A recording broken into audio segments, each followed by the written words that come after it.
Hi, everybody. Oh, I haul boxes. Hello. Oh, where were you The last font week? of all Yeah, we missed knowledge. you last week. Not only Yeah. did we miss you, iHall, but we even had somebody send in some feedback that referred to you directly. Yeah, I think the Super Fred driver mentioned him. I Oh thought. no, Too. Super Fred. I'm sorry, he was Yeah. mentioning Super Fred. But we mentioned you a couple of times in your absence, and it was all good. We didn't say Yeah. anything derogatory or bad. I just wouldn't listen to the last show. Just trust Yeah. us. That's right. Strike it from your memory. Hey, Mike Kuipers. He is the mayor of APG. And that Tim Van Online. Ram was floating around earlier. Oh, really? Yeah. Somebody let him in? I thought we had banned him. Yeah, he snuck in. Damn it. Snuck in. Oh, well. What are you going to do? I So, don't know. this guy that you see over right below me is RJ. We've talked about, or I've talked about RJ we hung out at Oshkosh a bit and had a lot of fun. So, and actually, I met him. Is somebody over there? No, I was with Nick. No, you have to do it. I know, You have to everything's do it to the backwards. non-logical Yeah. side. Yeah, that's right. That's right. It's the other side. Yeah. Yes, exactly. That's the one. Yeah. Anyway, so he is joining us today.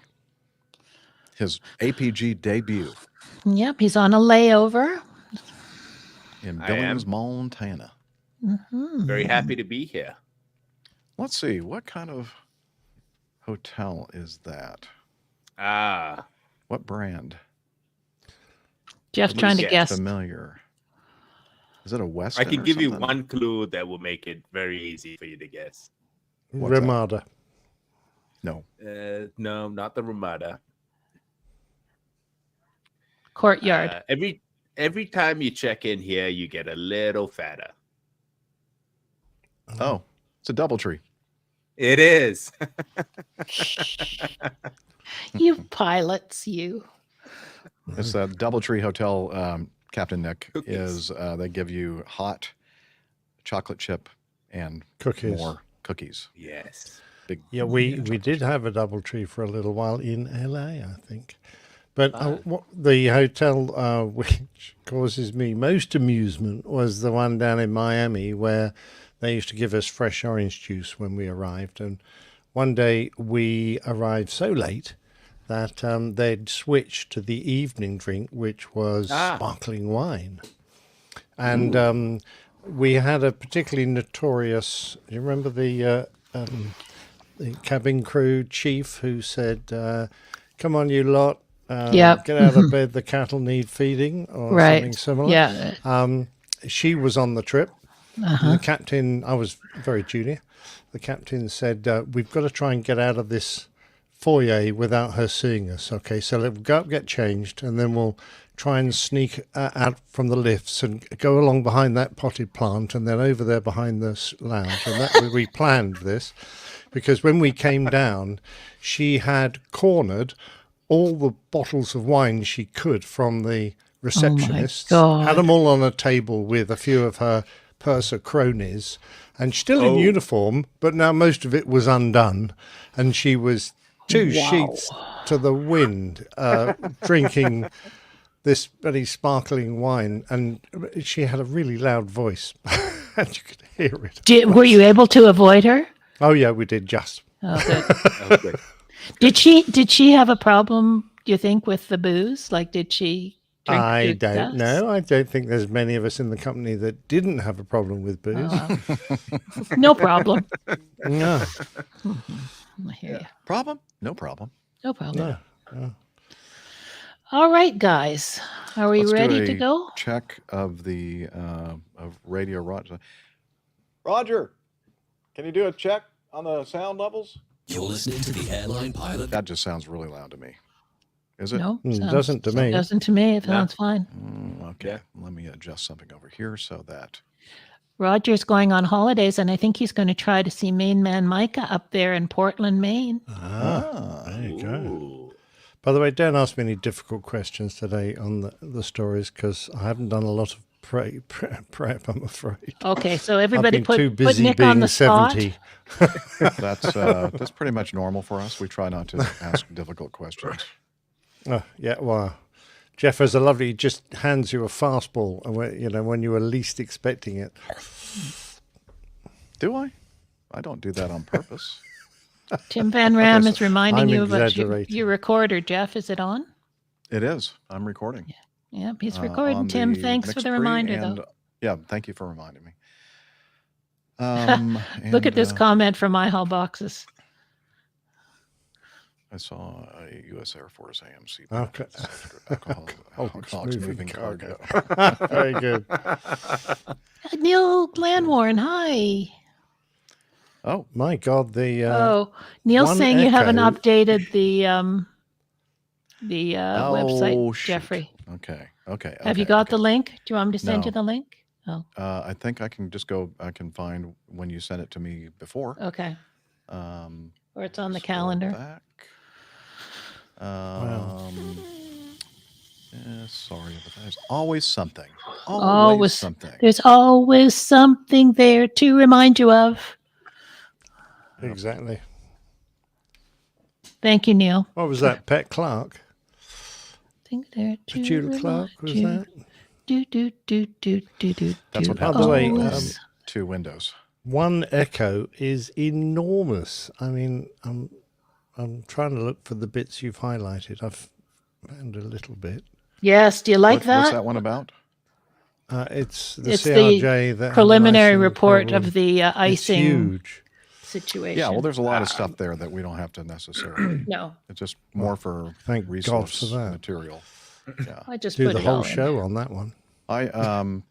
Well, we could.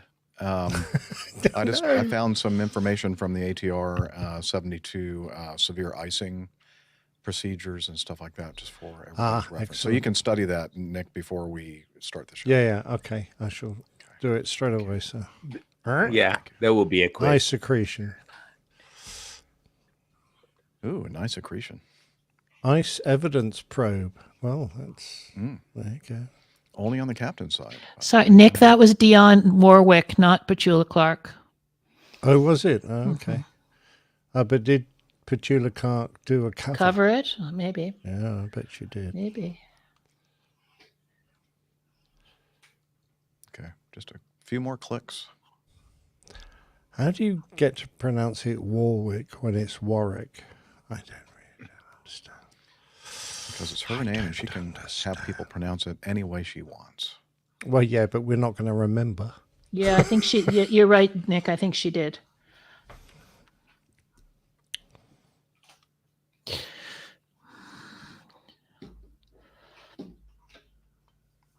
I have to go into the code in the back end here to change all the stuff. On the Jeff's YouTube page. Jeff's in his back end. Look out. Not again. As long as your tail doesn't So fall what, off. you? As long as your tail doesn't fall off, Jeff. Too soon. I believe but- Jeff spoke to someone who was an eyewitness of that event yesterday. Well, after the fact. Yes, that's right. about The an hour after effects. after. The after effects. Right. Correct. Okay, I think Is it good somebody now? in the live audience check out the airline pilot guy page and make sure that it's updated.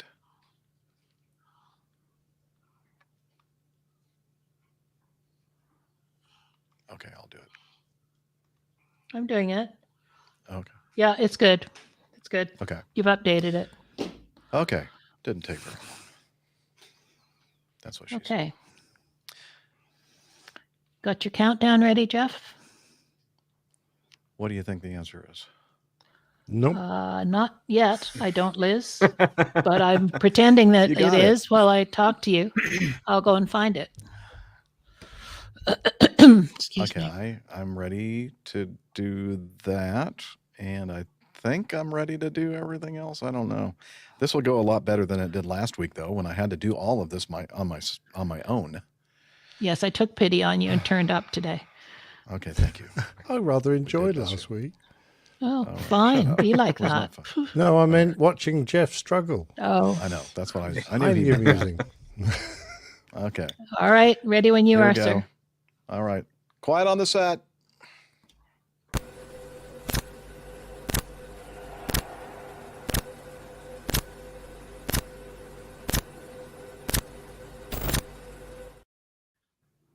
You're listening to the Airline Pilot Guy Show.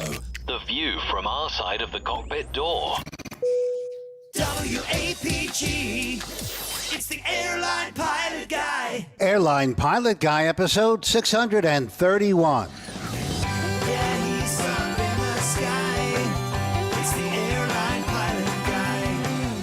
Hello, you're listening to the Airline Pilot Guy Show, the view from our side of the cockpit door, with your host, Captain Jeff, broadcasting live from the APG Road Vessel Studio. Today's show is recorded on the week of September 9th, 2024. Yeah, he's up in the sky.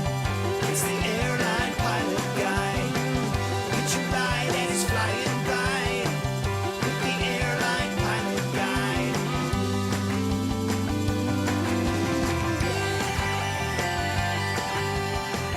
In today's episode, the final report on why a Congo Airways flight hit a motorcycle on landing, and a flight crashes after takeoff in Nepal, killing 18 people. Also ahead, more news and your feedback. So get all settled in. Tray tables and seat backs in the upright and locked positions, electronic devices powered on. I'm Radio Roger, and Flight 631 is ready for pushback.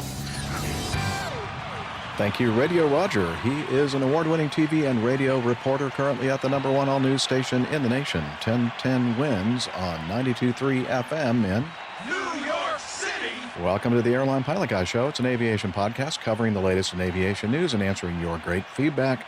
I'm Captain Jeff, a former U.S. Air Force pilot and retired Delta Airlines pilot. And joining us from his studio, In Hartford, Hereford, and Hampshire. professional photographer, former RAAF fighter pilot. Oh yeah, no longer a professional photographer. I forgot to subtract that from the intro. Retired Airbus A330, A340 captain for Virgin Atlantic Airways. It's Captain Nick. Indeed, another retirement.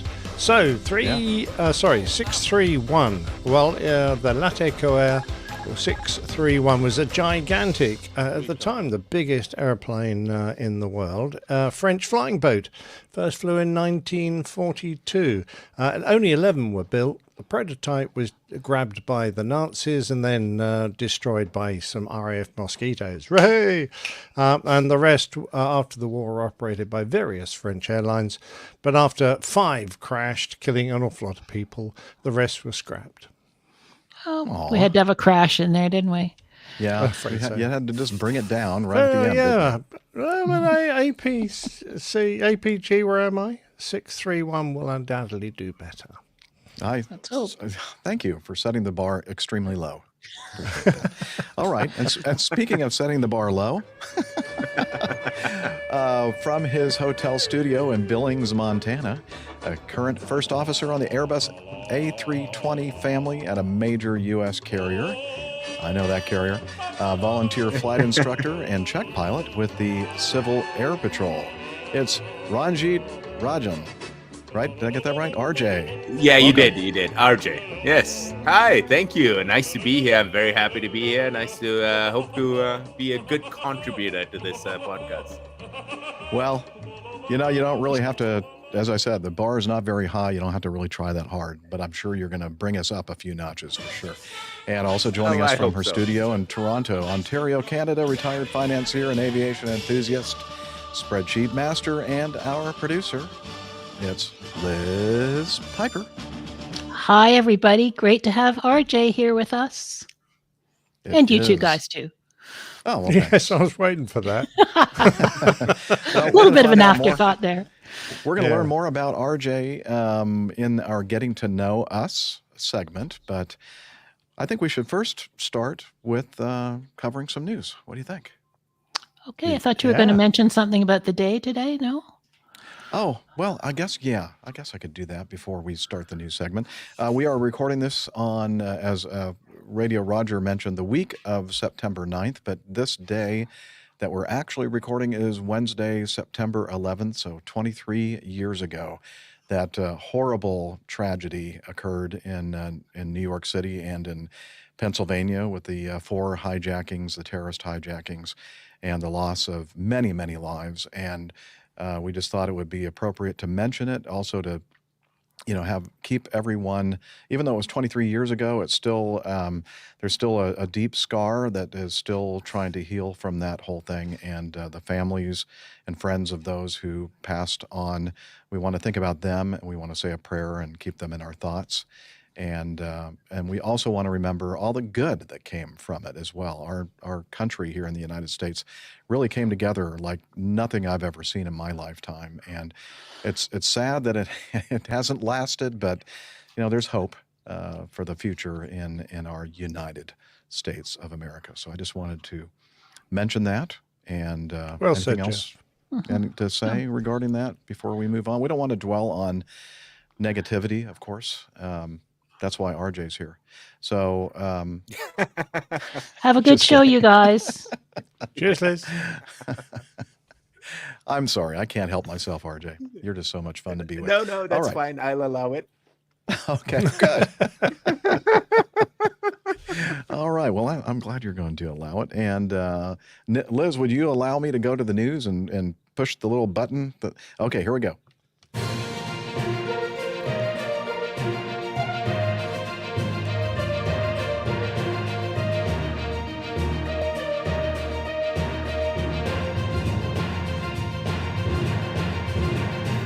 Stand by for news. All right. Well, this just happened yesterday, I believe, at the Atlanta International Airport.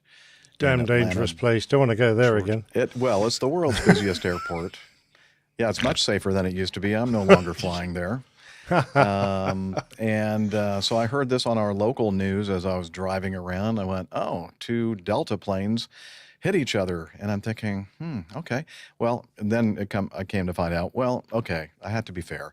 One of the aircraft was not technically a Delta Airlines aircraft. It was a CRJ, a connection carrier, and Endeavor is the name of the regional airline that flies, and it's wholly owned by Delta Airlines. So I guess you could kind of stretch it and say they were both Delta. Well, yeah, I don't jets. want you to say it's not a Delta, because I was going to make a joke saying, oh, look, there's a tailless Delta.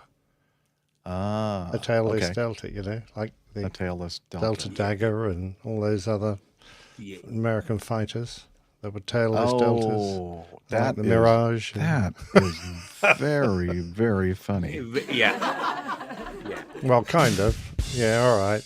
Yeah. Get on with it. Okay. So, looks like right around 10:07 local time yesterday, there was an incident in Atlanta involving an Airbus A350, a Delta A350, taxiing out, and the right wing clipped the tail of a CRJ, an Endeavor CRJ. And I have a little bit of audio that I think might be interesting to play. So here we go.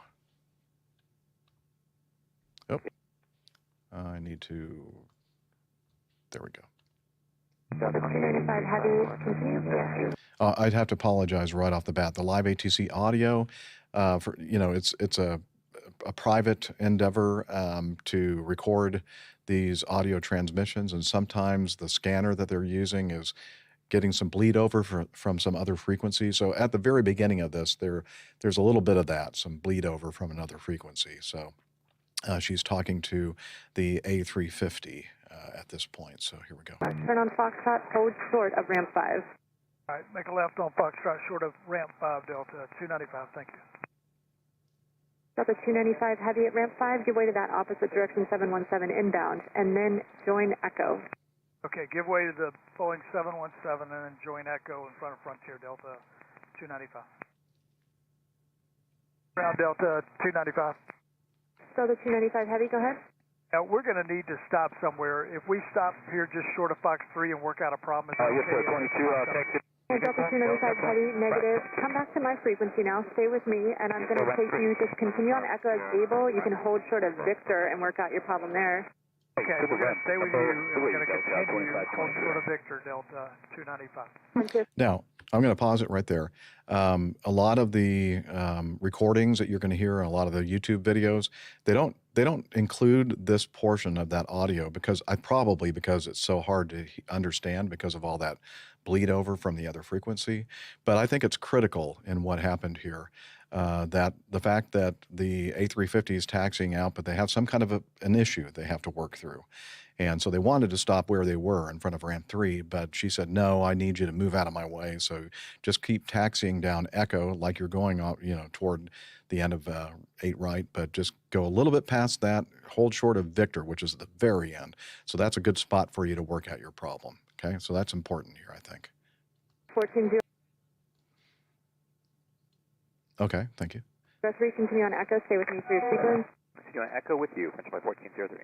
Delta 295 Heavy, hold short of Victor. Advise me when you're ready. All right, we just hit something on the taxiway.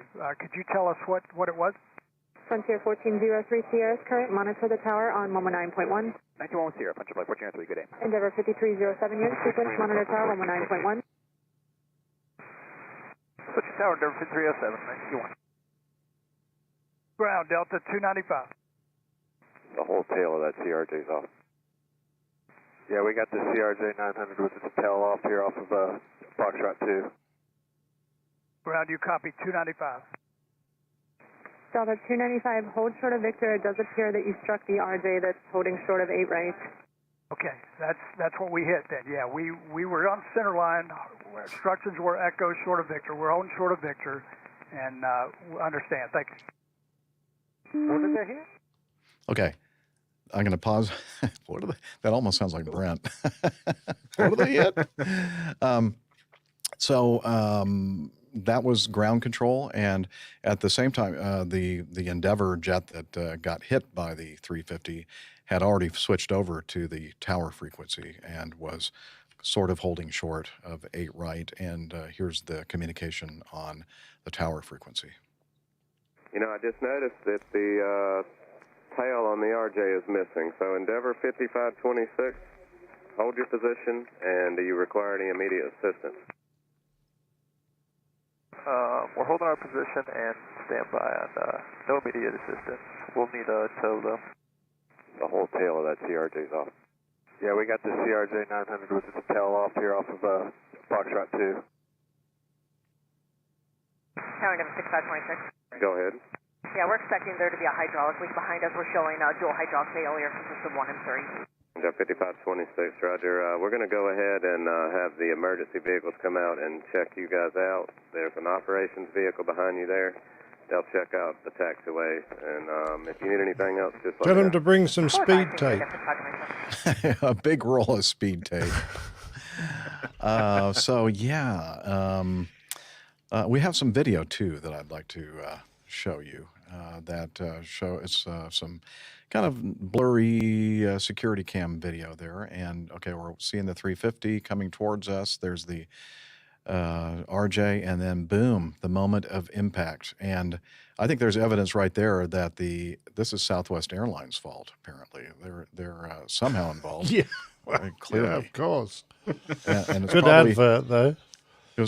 It might have been a Boeing 737 MAX. So there you go. That's the problem. Yep. No, so you can see clearly just the end of that right wingtip clipped the tail of the RJ. And I wanted to point out, as I do quite often on our show, an excellent YouTuber out there, Juan Brown. He does the Blancalirio channel, and he put out a video yesterday, and I thought it was very informative. And he goes through and talks about the incident and what we're seeing right now, and will be included in the show notes, is the overhead view, probably from Google Maps or something, of where the incident took place. And there's a point on the center line of taxiway. If you'll go to back to that first one, please, Liz. Thank you. And that's where the A350 nose wheel would be tracking, because he even said we were on the center line. And the wingspan of the A350-900 is 212 feet. So Juan used the measurement tool, and that's 106 feet from the center line of the taxiway Echo. And the finger on the hand there is where that would extend to. And then go to the next one, Liz, please. That one is he swung that thing around to show, what from that wingtip of the 350 to the hold short point of runway 8 right is like 158 feet. And the length of the RJ 900 is 118 feet. So if the RJ had been all the way up right there, right shy of that hold short line on 8 right, there would have been about 40 feet potentially of clearance between the wingtip of the 350 and the RJ 900. That's just for some factual information. That is in no way indicating or implicating any kind of blame at all to the RJ, because as far as I know, and maybe RJ, CRJ, I should say CRJ, so you know that I'm not talking about I can see RJ. He's over there. Oh, I see RJ right there. Yeah, he's right below you in the video. That is, I don't know if there's anything written that says when you're told to hold short that you got to be within a certain distance of that hold short line. Now, common sense, and that place right there, I don't know how many, probably thousands of times I've taken that path. I've been on that or several pieces of concrete there, holding short. And I'm always thinking about the fact that, I got especially that Mad Dog is a very long airplane. And I know that I need to pull up as close to that hold short line as possible, because there might be some people, on that taxiway behind me. So you're always got to be thinking about your situational awareness and other people around you. You're not the center of the universe. But again, I want to be clear about what I'm saying here. There is nothing that says that RJ had to have been within a certain distance of that hold short line. He was holding short of the runway.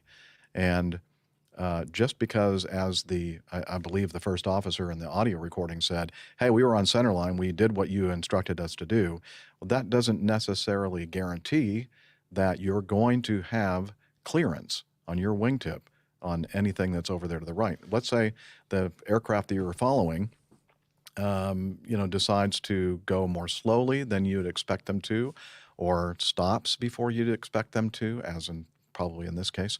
It's your responsibility as pilots of the crew that is taxiing by. I mean, it's always, especially most of the time, it's the captain's responsibility, because the captain normally has the steering tiller on the left side of the cockpit, although on the Airbuses, they're on both sides. And I'm not sure who was actually, I don't know, we'll probably find out in the I think on the Broncolario channel, he said it was the captain who was driving, so he would have been trying to look across from the first officer to see.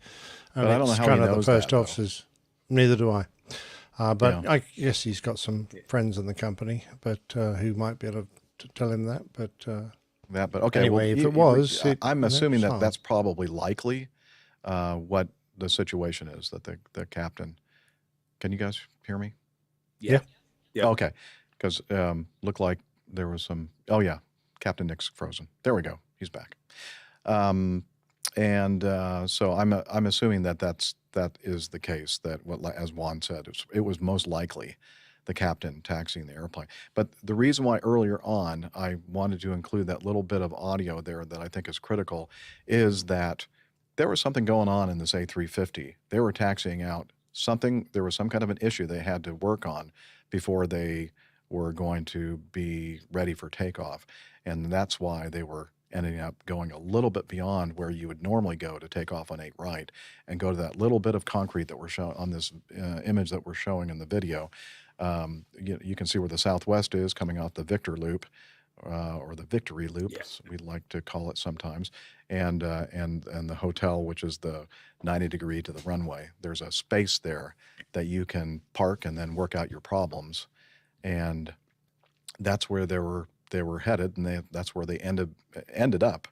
But on the way, they clipped the tail of the RJ. So, in my opinion, it is 100% the fault of the A350 crew for hitting the RJ, unless the RJ was, going backwards. and then, Right. And clearly we saw on that security video there that was not the case. The RJ was not moving. It was stationary.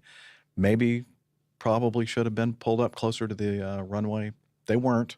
But again, that doesn't make it their fault. It makes it it's still the fault, in my opinion, of the A350 crew. Okay.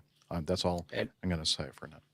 See and avoid. See and avoid in visual conditions, and we were flying. I guess you could extend see and avoid to ground operations as well, Liz. Yeah. Okay, go ahead, RJ.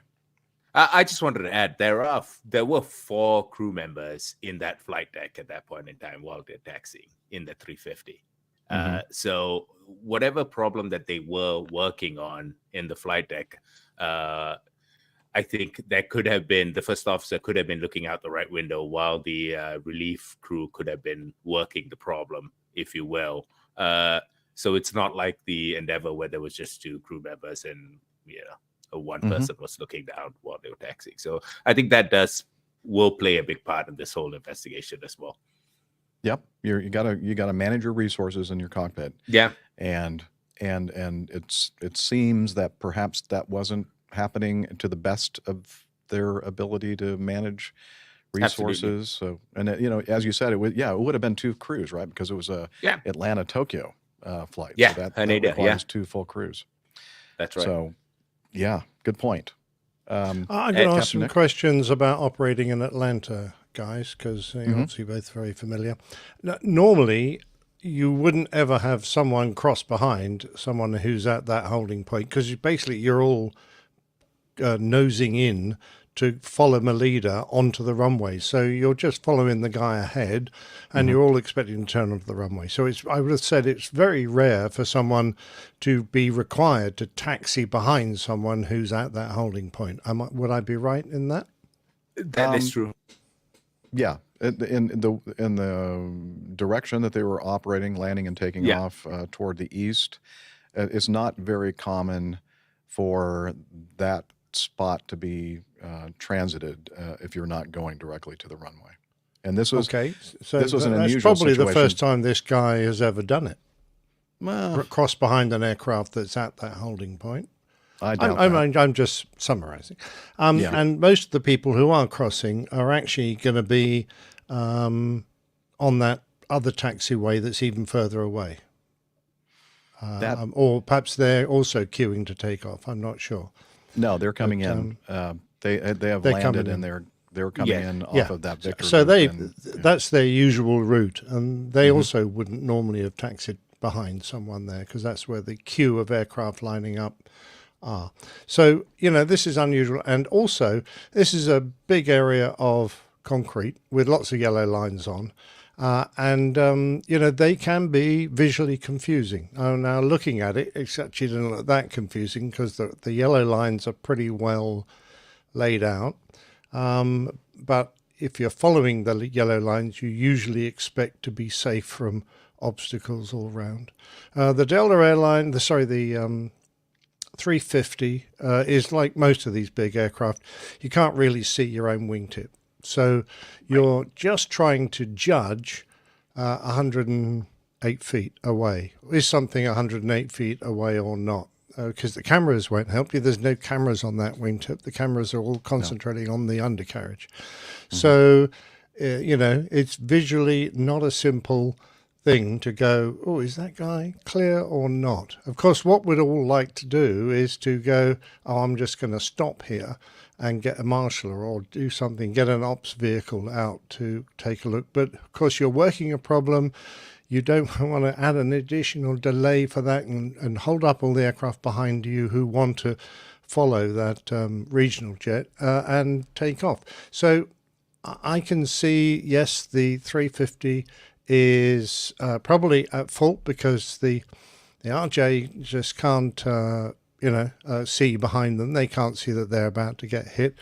But in mitigation, there are lots of factors that I'm pretty sure will allow the captain and the crew, that whole crew, to be given a certain amount of leeway on the cause of this accident, I would say. It's I don't know. What do you think? That's likely. That's likely. Although on the other hand, the captain on the A350 based in Atlanta, I would imagine is a pretty senior person, so they're getting pretty close to retirement. So I wouldn't be surprised if the captain decides to retire early. Well, fair enough. Might he be a management captain if he's very senior? Well, that's a possibility. We don't know. We don't know who In the which crew case, is. he won't have to retire. They'll probably promote him. That's probably true. iHall Boxes says CRJ stands for cropped regional jet. Oh, that's very cute. Oh, right. Okay. Yeah.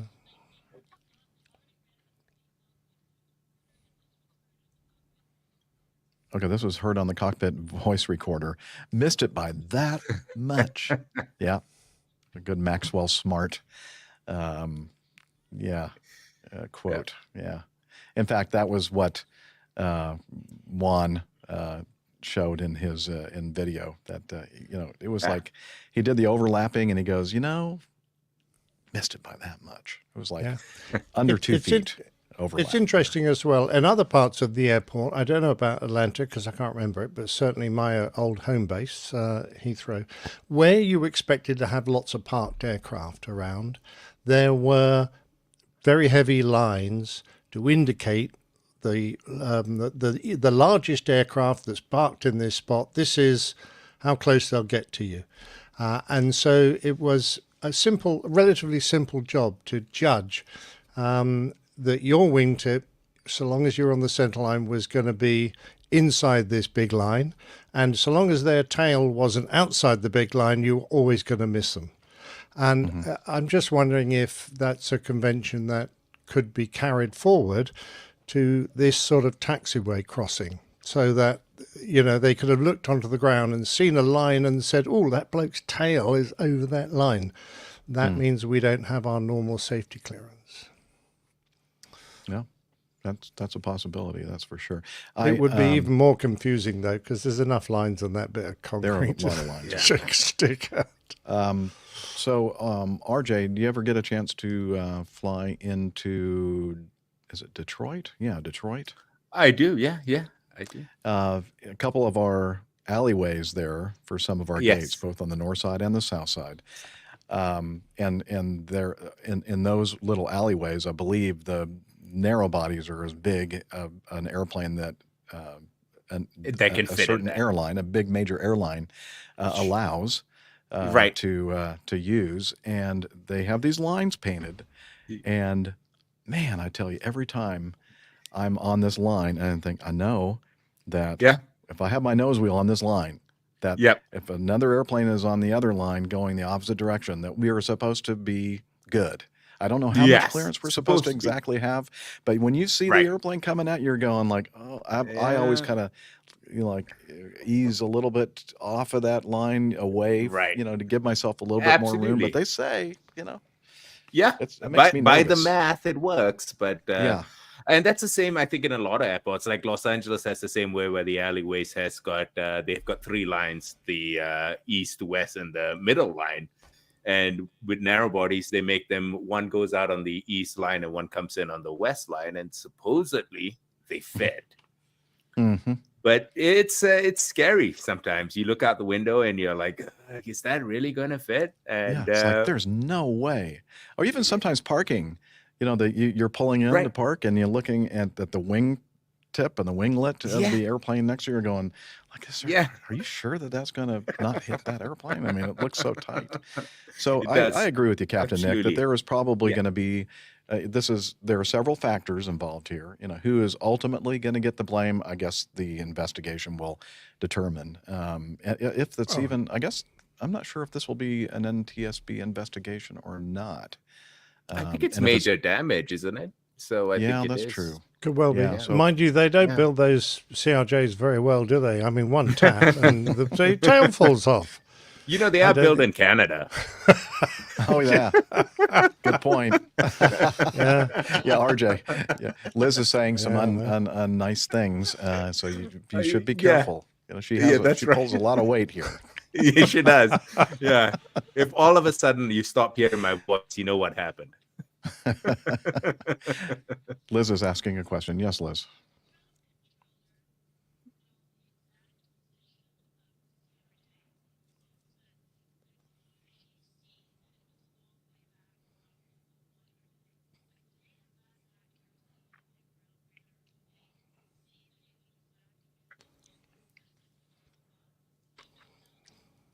Okay, so Liz is asking essentially, does ground control have the ability to see with some exactness the positioning of aircraft on taxiways? Because, they have the ground, what do they call the ground, something Movement radar. AD6, Yeah, ADS, EX, or something like EX.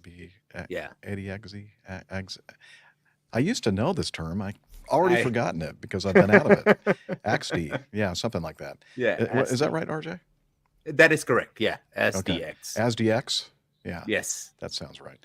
I don't know how granular that radar is, if it's more of a general position on the airport or if it's like within feet that they can determine. And I think it's also based on the transponder equipment in the airplane. So it's really being based on the antenna position. And as far as where the antenna is positioned on the airplane, I don't know if they have any idea that there's a tail that is in the potential path of another aircraft. So, and then looking out the window, it seems to me that it took some time because it is pretty far away from the the airport control tower.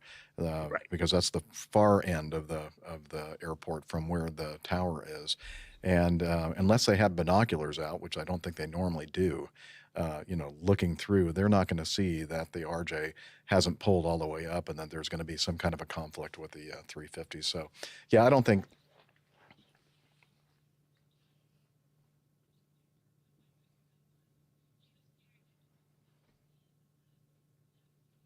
Yes.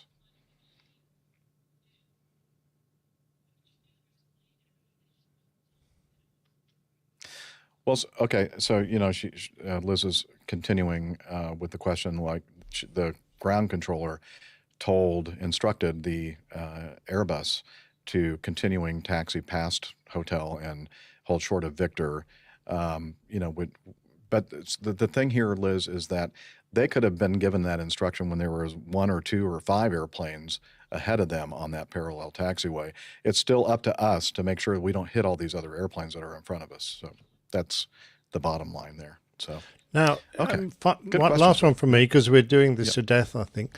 If there had been a 747-8 there, which is a pretty long aeroplane, could the 350 have made it past him without hitting him, even if he was relatively close to the line? I'm not sure. Think so. So is there anything on the ground movement map? You've got the airfield diagram giving you warning of the maximum wingspan that you need to have, or the minimum, to get past an aircraft on that taxiway. So even if the guy had been parked up, is there anything there to warn the 350 crew that there's a potential collision hazard? I have seen there are, even at the Atlanta International Airport, which is the world's busiest airport and one of the largest in the world, they are on the taxi diagram, and probably true for many of the big airports that we fly to. There are certain taxiways that limit the size of aircraft, especially if they're going to be taxiing opposite each other on parallel taxiways beyond a certain wingspan. Or they even sometimes will list the airplanes that are not allowed to Yeah, I remember simultaneously. flying the 330 and 340 in there. We had those. I remember briefing those restrictions. Yes, And they're also at the Atlanta International Airport. I do remember there were signs put up, and again, this might be at LAX and some other places. RJ, you can kind of fill in that have signs that specifically say 747-8. 8, which shows that they have special areas of clearance that and I've never been told hold short of the 747-8 line, but I have seen those signs out there. Right. Yeah. And there are also additional NOTAMs as well for when they do have construction and all that limits the we limit love the width. NOTAMs. Yeah, don't we all? Yeah. NOTAMs are always something we enjoy. Yeah. Oh, here we go. That's what NOTAMs are. They're just a bunch of garbage. Okay, Liz is going to make a comment, or bringing attention to a comment from iHall boxes. I think SMRs have an accuracy up to 25 feet or so, unless some airports may have newer, more powerful versions installed recently. Interesting. There's that old iHall boxes that we love and so used to. Yay. Okay. Wow. I knew that we're gonna spend some time on this one, so that was a half an hour's worth. And I'm sure we'll be talking about this more in the future. So, but we thought it was definitely something we should cover because it just happened. It's still fresh, and it's something that you don't see too often. You hear about airplanes dinging wingtips and tails and that kind of thing, and usually it's because the people pushing back the airplanes, the ramp workers, usually are the ones that are messing that up, and occasionally you'll hear a pilot. Yeah. And but you don't see this too often when like big chunks of an airplane, a significant structure of the airplane is just, popped off or bent over to the side. It's interesting. Okay, well, let's continue on, shall we? And on the next few news items, we should be able to get through pretty quickly. They are either final reports, preliminary reports, updates on things that we have talked about before. Now, this one you may think that we have talked about in the past, but we haven't. It's very similar to another accident involving an airplane and a motorcyclist. But this is a different one. This occurred, on August 14th of 2021 in Lubumbashi. How'd I do? Well done, sir. Oh, thank Excellent. you. A Congo Airways de Havilland -8 400 registration 9 Sierra Alpha November performing a flight from Mbuji Mayi to Lubumbashi in the Congo with 18 passengers and 5 crew landed on the runway at 19:15 local time, but struck a motorcyclist who was crossing the runway. The aircraft received damage to its I'm not sure if they were crossing the runway, actually. I think they were parallel to the runway on some kind of a road. The aircraft received damage to its tires. The motorcycle was totaled. The motorcyclist received serious injuries and was taken to a hospital. Let's see. Do I need to scroll down for the final report? Okay. Is it highlighted? Okay. Yeah, I don't see. Don't think so. But anyway, I can figure it out. Sometime in the past, this is from Simon on the Aviation Herald. Sometime in the past, BPEA of DR Congo released their final report in French, and then he goes on to explain that that's no good. You have to put it out there in the aviation language English to kind of help the world's aviators. Let's see. The report concludes the probable cause of the accident was lack of coordination between air traffic control and the guard soldiers stationed around the runway. So this was a military guard on a motorcycle. The motorbike belonged to the military guard protecting the airport. The driver survived the accident with serious injuries. The aircraft was cleared to land on runway 7. The crew acknowledged the runway was clear of any obstacles at that time. The aircraft touched down at 17:12 local time. A few seconds later, the captain informed Tower they had just hit a military bike and requested emergency services to attend. Emergency services found debris on the runway. Only during a search, the bike as well as the driver were only during a search, comma, the bike as well as the driver were found on the shoulder of the runway.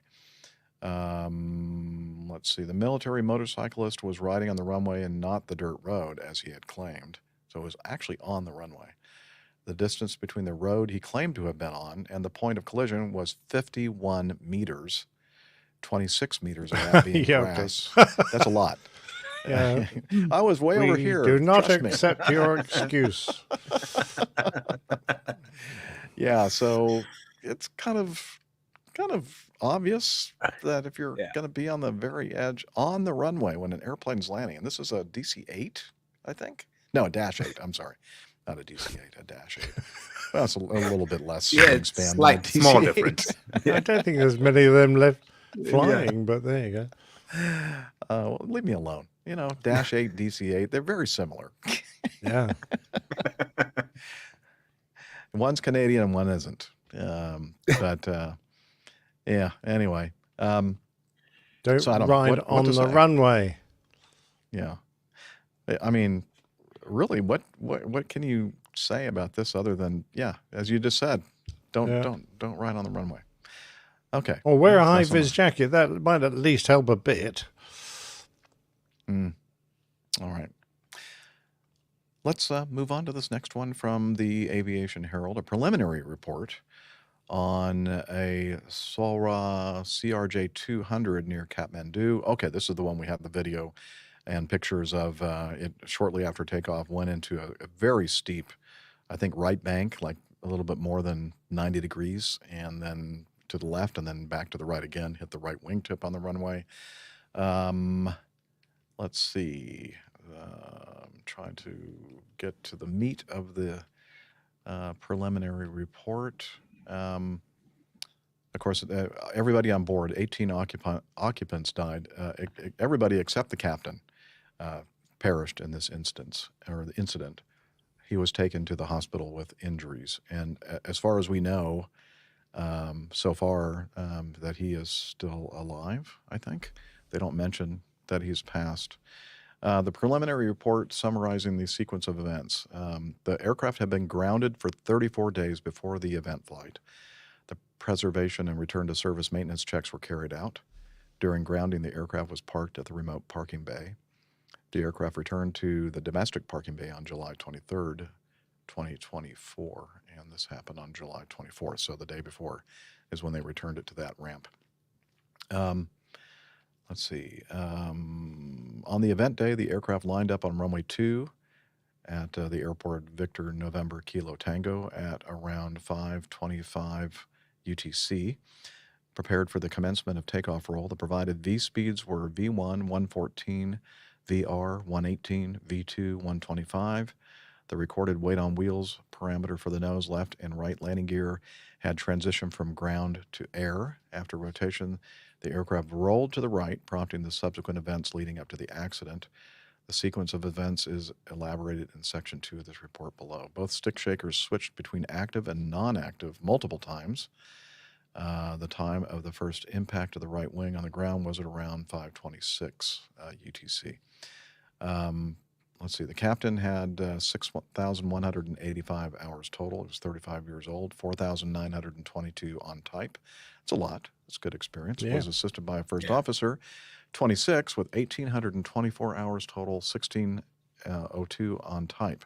So again, relatively experienced first officer as well. According to the load sheet, the aircraft's takeoff weight was 18,132 kilograms, including 600 kilograms of luggage, 2,000 kilograms of fuel. The center of gravity was at 20% mean aerodynamic chord, and the stabilizer setting was at 6. Okay. The AAIC stated, based on CCTV surveillance images and flight data recorder data, almost immediately after rotation, the aircraft first went into a right wing down attitude, followed by left wing, right wing down sequence in the duration. While the aircraft oscillated about its longitudinal axis, the pilot in command, also the pilot flying, provided a series of inputs to the control wheel to correct the aircraft attitude. After rotation, the aircraft attained a height of 50 feet above ground level within 5 plus or minus 1 second. The height from the radio altimeter and pressure altimeter shown in figure 8, blah, blah, blah, blah, let's see, attained a height of slightly above 100 feet above ground level at 2603. I guess I'm going to have to do some math here. So maybe within about 8 seconds after liftoff, they were 100 feet. The aircraft was at a 94.6 degree roll angle with a heading of 24.7 degrees veering right of runway 2. Anyway, the thing I wanted to point out here, I think, is the most important part of this preliminary report is this last paragraph before they tell us about the weather conditions. During rotation for takeoff, an abnormally high pitch rate was observed in the FDR data of up to 8.6 degrees per second.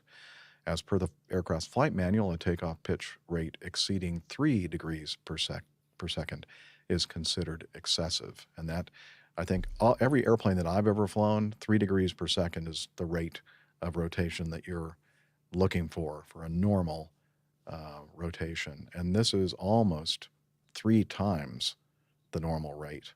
So I think that they're thinking that this has something to do with this crash. What say you, Captain Nick?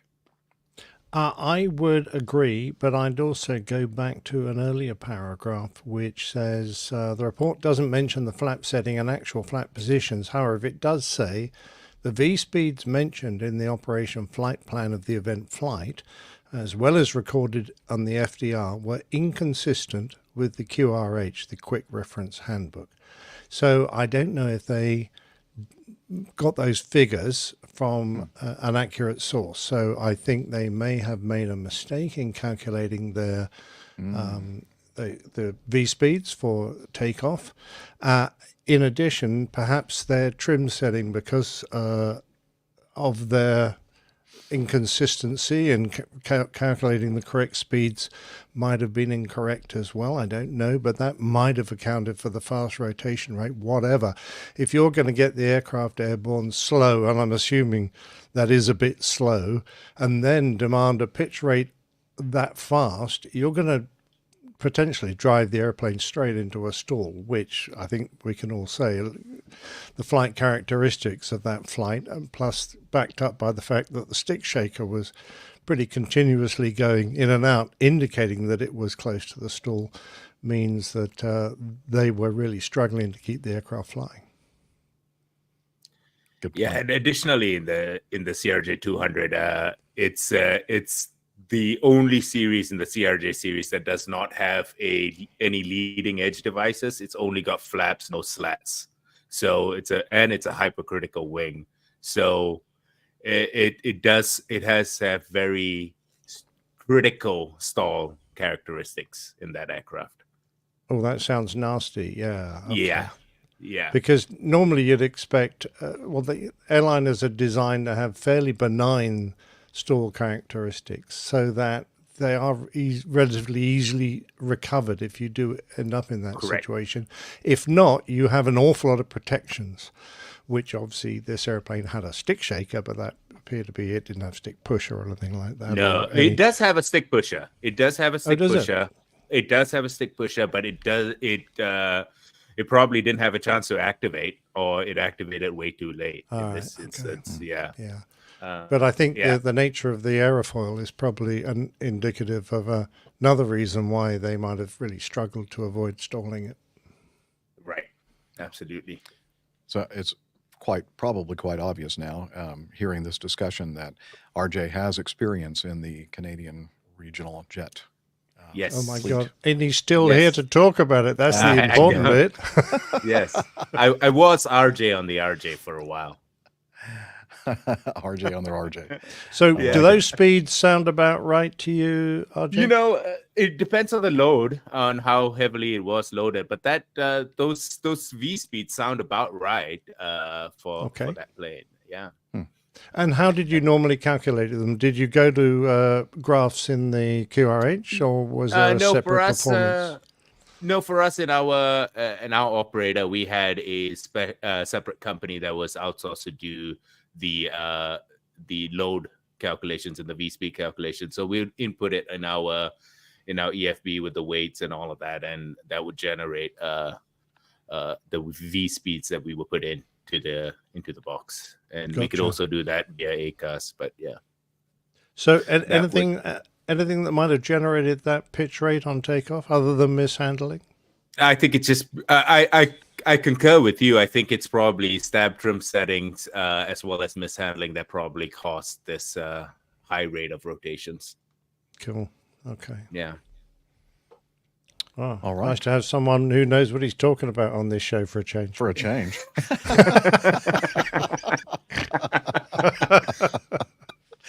Well, Rick's not here yet.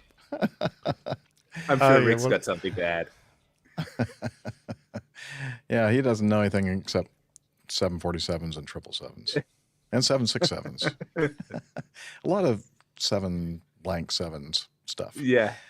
All right. Let's continue on. Another one from the Aviation Herald and another final report. This involved an Air China Airbus A320-200 on September 10th of 2023. So about a year ago, almost exactly. Yesterday, a year ago yesterday, yeah. Let's see, Air China Airbus, was flying from Chengdu to Singapore with 146 passengers and 9 crew, descending towards Singapore when the crew declared an emergency, reporting they had received a forward cargo hold as well as a lavatory smoke indication. Smoke developed in the cabin. The aircraft landed on Singapore's runway 20 left and stopped on the runway. The aircraft was evacuated via all slides, including the left-hand overwing slides. 9 people received minor injuries. Emergency services extinguished a left-hand engine, a Pratt & Whitney 1127 Golf fire. Okay, the final report was released by Singapore's TSIB. The probable causes of the occurrence were the smoke in the cabin and left engine fire was caused by the front carbon seal fracture of the number 3 bearing. That's what I was thinking it probably was. This resulted in oil leaking from the bearing compartment to the hot zones of the engine, which led to smoke fumes being formed, with a twofold consequence: smoke fumes traveling to the aircraft cabin and cargo compartment through the bleed system, and a localized fire at the engine tailpipe. The engine manufacturer's engine health monitoring system had failed to detect the carbon seal nesting before it deteriorated to an undesirable nesting state and eventual carbon seal failure. Sounds like it was just going, like, rubbing against something too much. And let's see, the tower coordinator missed copying the Mayday declaration of the aircraft from the approach coordinator and did not relay the information to the Air Rescue Firefighting Agency. The air navigation service provider did not require its controllers to acknowledge messages among colleagues with a full readback. But that's changed. The flight crew attempted to land on the preferred runway, probably to avoid prolonging communication with ATC. Yeah, I don't think they realized that they had declared a Mayday, an emergency. They requested a different runway, and they said they weren't going to let them use the runway that they wanted to use. And so finally they just threw up their hands and they gave up and said, okay, we'll land on the one they tell us to land on. Okay. There was also a delay of about 1 minute in the activation of the ARFF as the runway 20 left coordinator was establishing whether the flight crew could vacate the runway, and the communication from the flight crew was unclear. So yeah, this is what happened here. You know, we had the problem with the engine, caused a lot of smoke, and I'm not sure if you showed the image, Liz, where there was smoke in the cabin. There we go. Very, very smoky inside. Yeah, that's no good. Obviously, a good declaration, Mayday declaration occurred. Perhaps maybe a little bit to do with language. English not being their native language, communicating with the Singapore approach and tower folks regarding whether they were going to vacate or evacuate.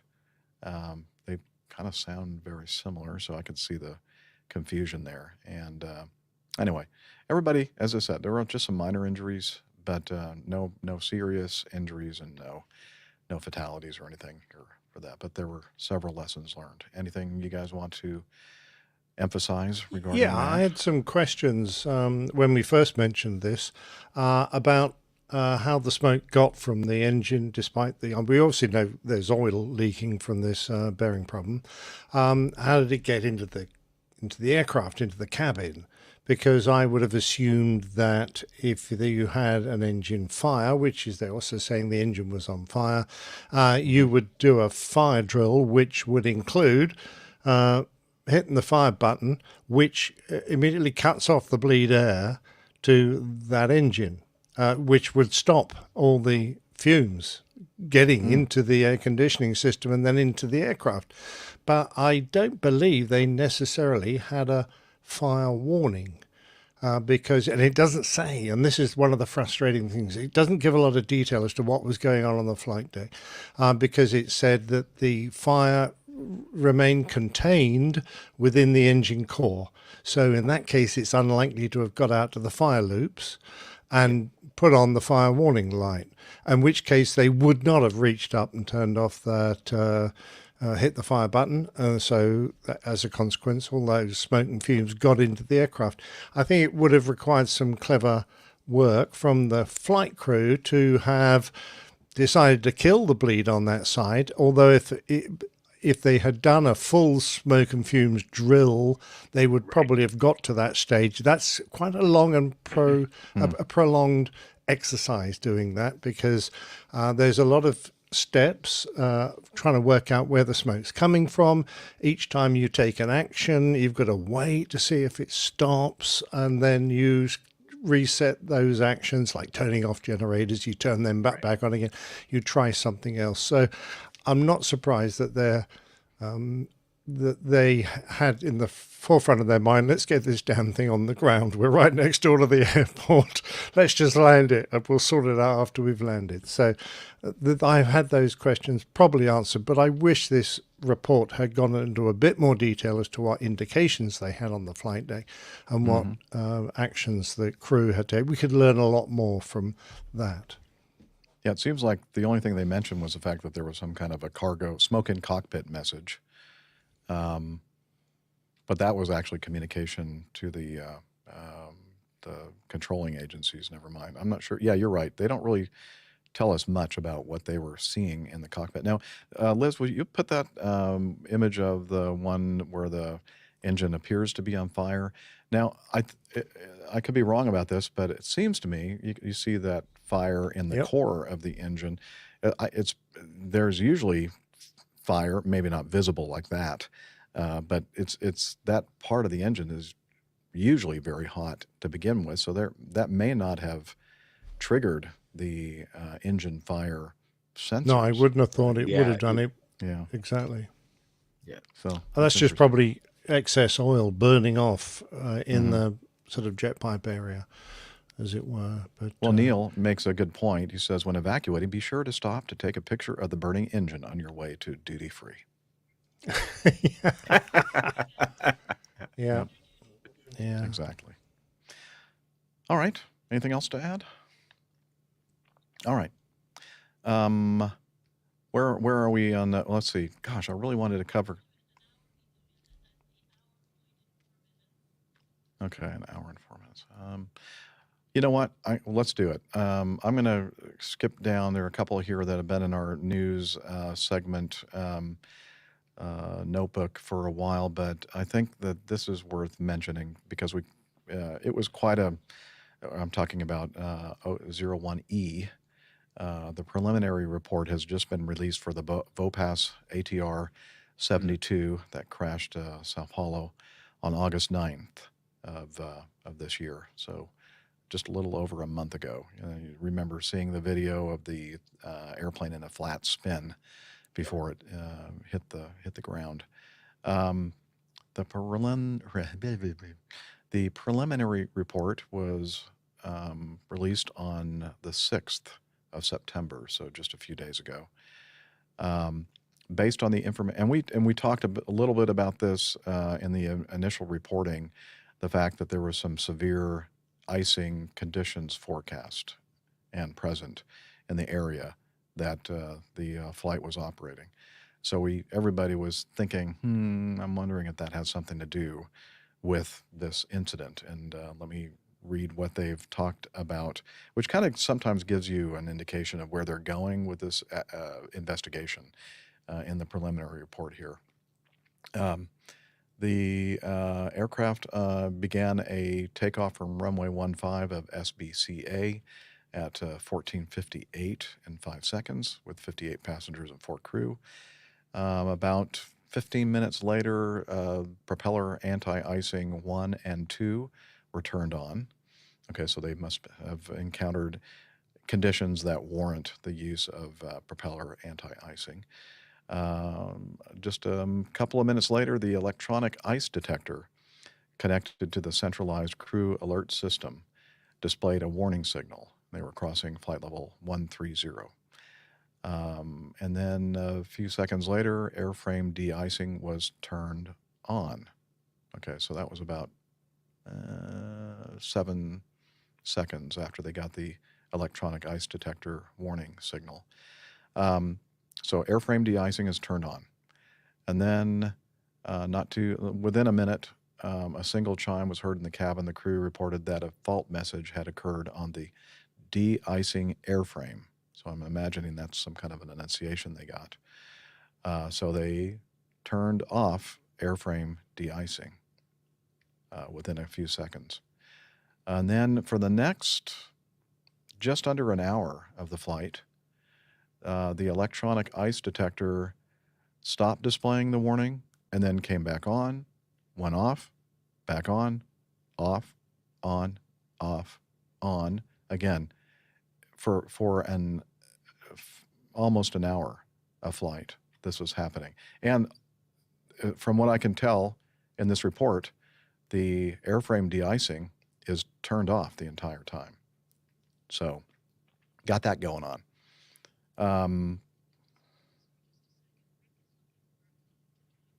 Okay. We're going to pause for a moment. Rick needs a code to join us today on the show. Let me go here to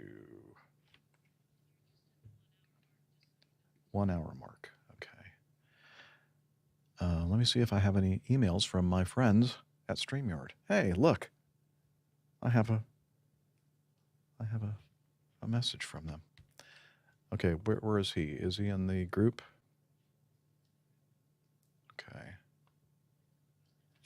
Yeah.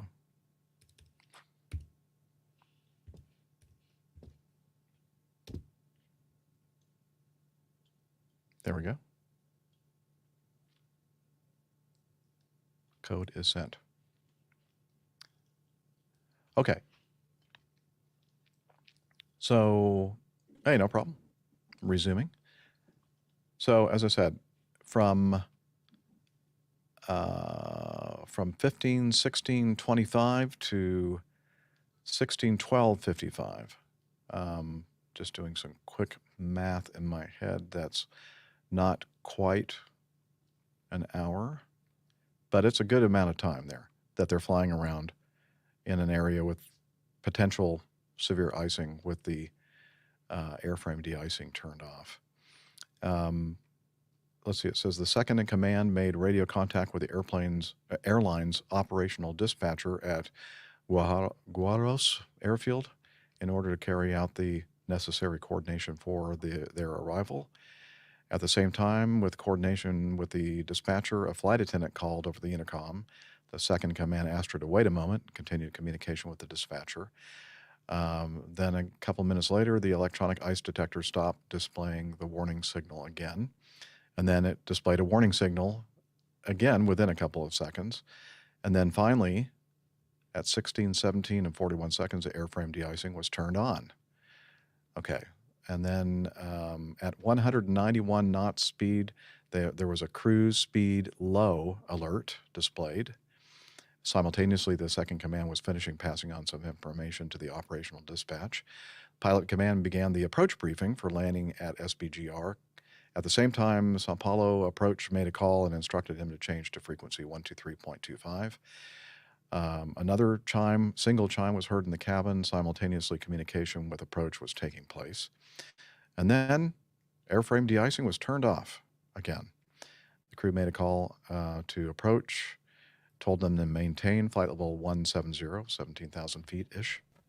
The crew responded that they would maintain the flight level and that they were at their ideal descent point, awaiting authorization for descent. At 184 knots, the degraded performance alert was displayed, along with a single chime. The alarm was triggered at the same time with the message exchanges between approach and crew. Then coming down a little bit further, the pilot in command continued to carry out the approach briefing. The second in command commented, quote, "a lot of ice." And then airframe de-icing was turned on again for the third time. And then so they were authorized to fly directly to a waypoint, Sanpa, maintaining flight level 170, informed that the descent would be authorized in 2 minutes. The crew compared the previous message, last communication made by the crew. So the crew compared the previous message. I don't know what message they're talking about that they were comparing. I don't know if that was the message of degraded performance. I don't know. The aircraft began a right turn towards the fix, Sanpa. Then during the turn at 169 knots, the increase speed alert was displayed together with a single chime. Immediately after that, vibration noises began in the aircraft together with the activation of the stall alarm. And that's when they lost control of the aircraft. And then, of course, we saw the video of the flat spin before impact. The investigatory agency, SANIPA, Charlie Echo November India Papa Alpha, also reported that the aircraft had been dispatched under minimum equipment list requirements with Pack 1 inoperative, restricting the aircraft to flight level 170. So they were as high as they could go based on that Pack 1 inoperative restriction. The operating procedure included the following. You need to calculate fuel considering aircraft consumption at flight level 100. Note highlighting that the engine torque related to the inoperative pack would increase and that power lever adjustment is required for the affected engine. Okay, and there was no declaration of an emergency or anything else. So I'm picking up the vibe here from this preliminary report information that there was a lot going on in this airplane. They were flying in an area with the forecast severe icing. They're getting some icing indications, but they're also doing a lot of other stuff. The first officer is calling dispatch and doing those normal things that you do and talking with the flight attendant. And so there's an awful lot going on. There's communication with the approach control and center controllers and that kind of thing. But at the same time, I feel like the airplane is trying to talk to them and tell them that things are not going well and things are getting worse. And it's almost as if it just feels to me that what they're trying to say here in this prelim, that they weren't really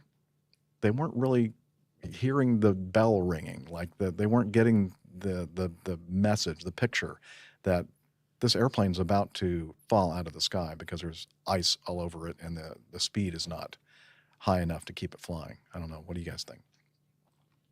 Oh, looks like we have another host joining us, Miami Rick. Hello, sir. From his how you doing? Home studio, or not his home studio, in his hotel studio in, Hello, Rick. of all places, Miami. This Miami, is Miami Rick, after all. My namesake. I figured I'd come down here and, you got to be down here every once in a while, every too. Show? Got to be down here to, just to keep the Miami Rick moniker. Otherwise, I'd have to change my. Gotcha. And that's a lot of work. So no, I gotta welcome. be down here every once in a while. Welcome. Thank you, sir. And I need to do a formal introduction. Miami Rick. This is RJ Ranjit. Hey. He is a airline pilot, first officer, A320 family. I'm sorry. For a major. There's two of us now. Yeah, we'll start ganging up if you're not careful. Yeah. Well, you'll notice who's on the top row. The guys that are flying the proper jets. Exactly. Well, exactly. were. Oh, There we are. okay. Oh, there we go. Thank you, Liz. That's very kind. There you go. Yeah, Yeah, there we We've go. been that, promoted. There we have Yes. indeed. Yeah. There's the birthday Okay, boy there. that's- Good to see you, Do Nixter. Okay, so anyway, back to this Vopas ATR. Now, none of us, I should add, have experience flying an ATR series aircraft. It's a propeller, a turboprop aircraft, and so I just the only thing I really know about it is that there have been some pretty high priority or high profile accidents involving icing conditions on this particular airplane, and this airplane this company has published a lot of resources and materials to help operators keep the airplane safe and flying, and they make a very big point of, if you're in these kind of conditions, you need to do something to get out of them, and that's true in all the airplanes that all of us have flown or are presently flying. Right?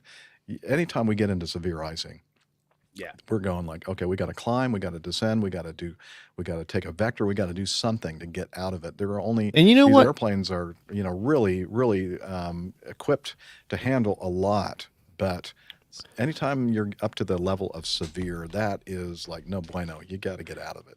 Absolutely, and not only that, but with this new technology, these new weather charts that are available to us through Jepsen or whatever whatever your provider is.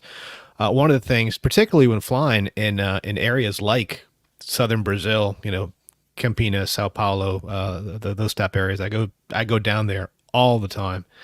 And one of the things that I always look at is where the freezing level is. Because of obviously the icing issue, but the type of airplanes that we fly, we tend to cruise, 10 to 15,000 feet higher than where the ice likes to live. So for us, it's not really an issue about of flying through icing. For us, it's more of an issue. What's more, I guess. What applies more to us is climb and descent performance, and particularly descent performance, because if you are going to be using anti-ice to go through a layer of icing or a forecast icing, then you need to tell the flight management system that, because when you turn your anti-icing system on, basically what you're doing is you are demanding a higher idle thrust from the engines, which means that your descent profile is going to be different compared to that, to the descent profile of a flight that does not require anti-icing during the descent. And so what that really does is adjust your top of descent point. And so if you're going to be using anti-ice, you tell the FMC where the top layer of that icing is expected to arrive, and how long you expect to be going through that layer of icing. And so that way that the flight management system can give you a proper top of descent point to account for the higher idle power that the engines are going to be operating at, to be able to provide that bleed air for that anti-icing system. Now, personally, I've never flown a turboprop. I've never flown an ATR, and I've never, I've never had to, fly through icing conditions continuously. But yeah, as you say, Jeff, this is the ATR particularly is an airplane that has a long troubled history with this issue, and obviously, I know you guys have talked about it, and it's something that everybody knows about.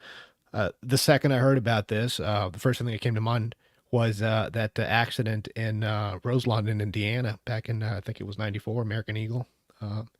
And so very, very unfortunate. But as you said, I mean, I don't understand why, despite the airplane giving the crew all these cues as to what's going on and how bad the situation is getting, why aren't they doing something about it? Why aren't they And if you think about it, if I was, and I'm not armchair quarterbacking here at all, please understand that. I'm just saying that if you find yourself in a position where you need to get out of something and you are not getting, I'm not saying this is what happened in this situation, but if I find myself in a position where I'm not getting help from ATC and I need to get the hell out of there, either by climbing or descending, you're just going to do it. Just declare emergency and get out of Dodge, you know? And I don't see that happened here. I don't know if it was because of task saturation or some other issue, but I feel like this was certainly avoidable. And I expect that we'll find out more as time progresses here.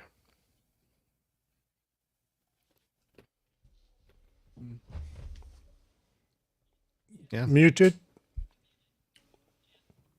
Sorry about that. I will include this in our show notes, but I found some documentation from ATR cold weather operations, and I just found a couple of things that I wanted to point out in this several page publication, but it says procedures following APM alerts. And then as we talked about in the prelim, they talked about cruise speed low. This alert is an advisory to alert the flight crew to monitor potential ice accretion. And then it talks about the associated procedures detailed in the QRH normal procedures. And then the next one down, degraded performance. This alert, this is also what they received, an alert caution triggered in cruise or inclined to warn the flight crew of an abnormal decrease in the aircraft speed. This can be caused by ice accretion on the aerodynamic parts of the aircraft. The flight crew has to switch on the de-icing systems and determine if the atmospheric icing conditions are confirmed. And then finally, they also received this one, increase speed.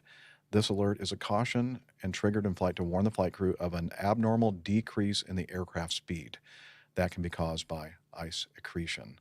Flight crew has to check if the abnormal conditions are observed, and once confirmed, they have to recover the aircraft speed immediately. So I think that they just got a whole bunch of ice, a lot of ice accretion, and they didn't do anything to either get out of the area of ice accretion, or even, it doesn't even talk about them advancing the power levers to increase the speed of the aircraft. It was almost like they were completely ignoring everything. Well, they were doing usual flight admin, contacting dispatch, doing PAs to the passengers, as if it was a normal flight that didn't require 100% of their concentration just to keep the damn thing airborne.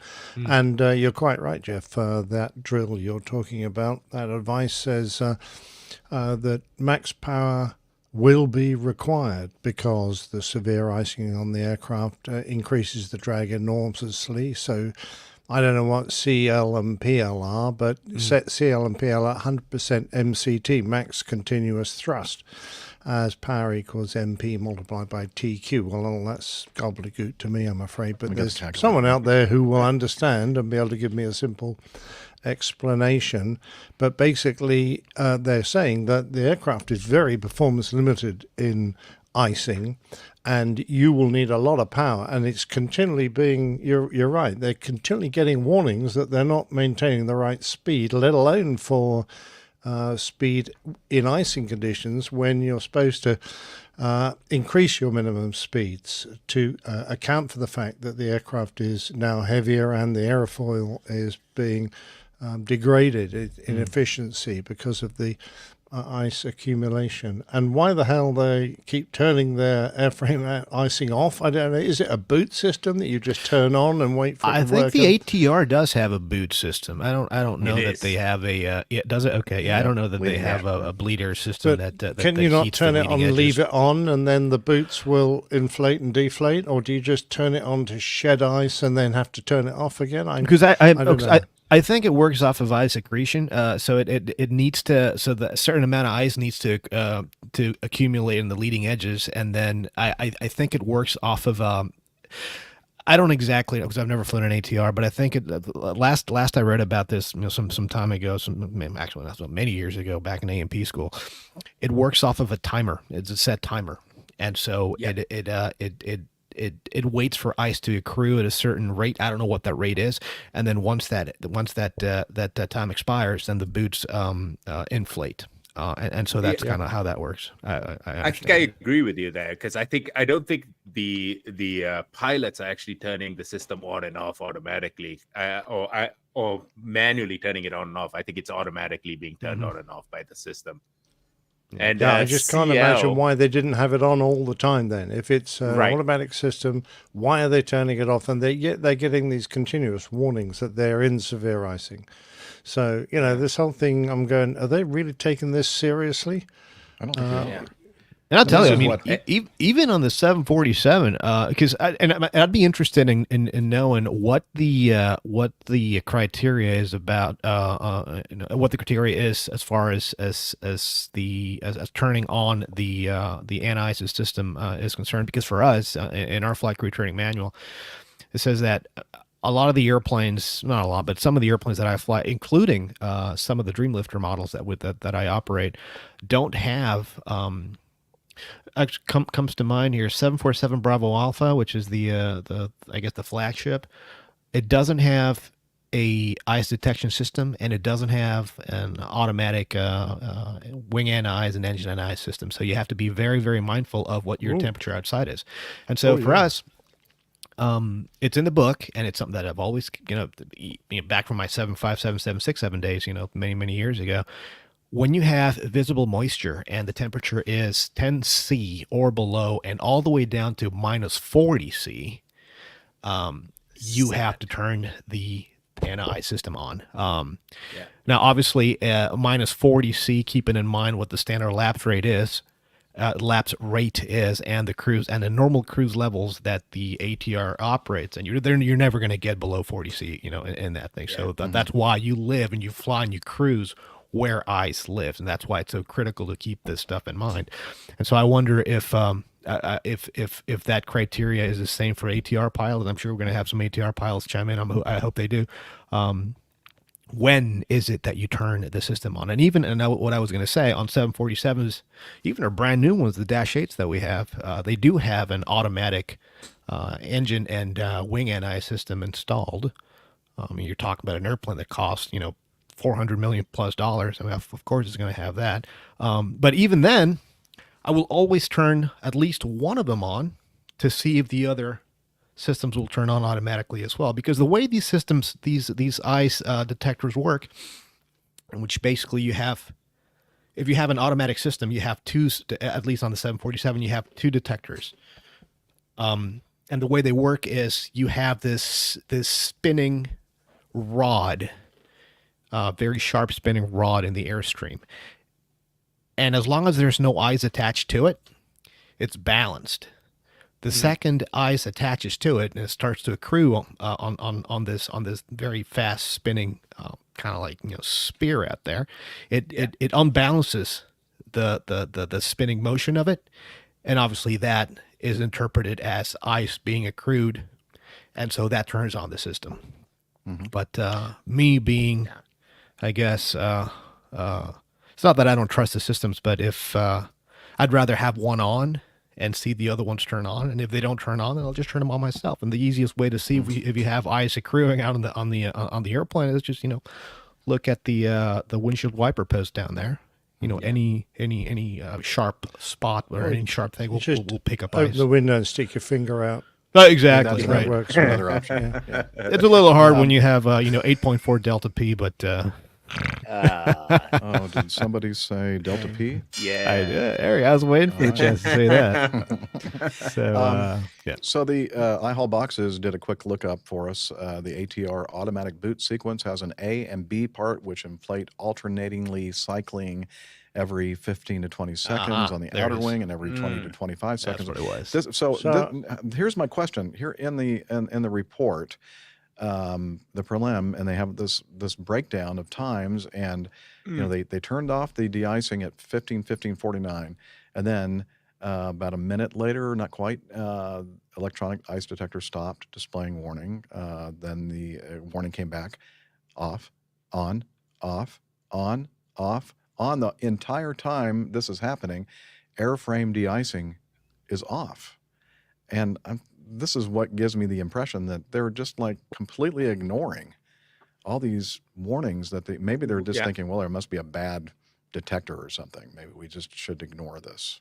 Let's just bear in mind that the first time they put the de-icing on, they got a fault message saying a fault had occurred on the de-icing airframe system. So but that didn't. So they turned it off again. But I don't know about you. I'd be very tempted to give it a minute and then try it again, because they did in fact put it on again later on, but nearly an hour later, and the fault. They doesn't mention the fault again, so it looks like they turned it on, and this time there was no de-icing fault, so they could have left it on, but they didn't. They turned it off again 2 minutes later. So it might have been a temporary fault. So if it's the only way to protect the airframe, for heaven's sake, leave the damn thing on, or try and fix it, reset it, whatever you can do. And if you think there's some problem with it and you are no longer going to be able to continue flight in these conditions, then get the hell out of the conditions that you're in. Yeah, that's a very good point, Jeff. Mm-hmm. Anyway. Exactly, which is what you wouldn't plow on through volcanic ash in this, like that, would you? And icing is just as... I know of they're a flight that limited did to that and they became 17,000. very famous. Yeah, that's true. Yeah, so Sorry, you have RJ? that going for you to fly through area of tornadic ash. What was I going to say? The fact that they had the pack-in op and they were limited to flight level 170 for the altitude, and I think we all know that when it comes to icing conditions, that's like the sweet spot. I mean, 17,000 is like where you're going to get the bulk of this kind of condition. Once you get a little bit higher than that, then you're pretty much the atmospheric conditions are such that you don't have to really worry about airframe icing. It's just in that sweet spot that they were I in. don't know what the sort of safety altitude was. Could they have descended safely a reasonable amount, perhaps got out of it that way? Down there, MSAs and minimum en route altitudes down in that part of Brazil are relatively low. That's the reason why the transition level and transition altitude are so low. Well, relatively low compared to other places around the world. Yeah. But, all right. So they weren't too worried about bumping into a hill. No, not down there. Okay. Not down there. Well, in that case, you have to ask that question, and why? Yeah. All right. Well, hopefully we'll get more information as the investigation continues, and we'll see. Well, do you think we really should talk about the balloon, Liz? I know we keep skipping it. Okay. Let's just pop it. Well, because Liz wants to make sure that we cover this, Nick, because this is one of Nick's favorite things. This is from which one's this one? WGRZ.com. Okay. I thought that I said 1G. WGRZ.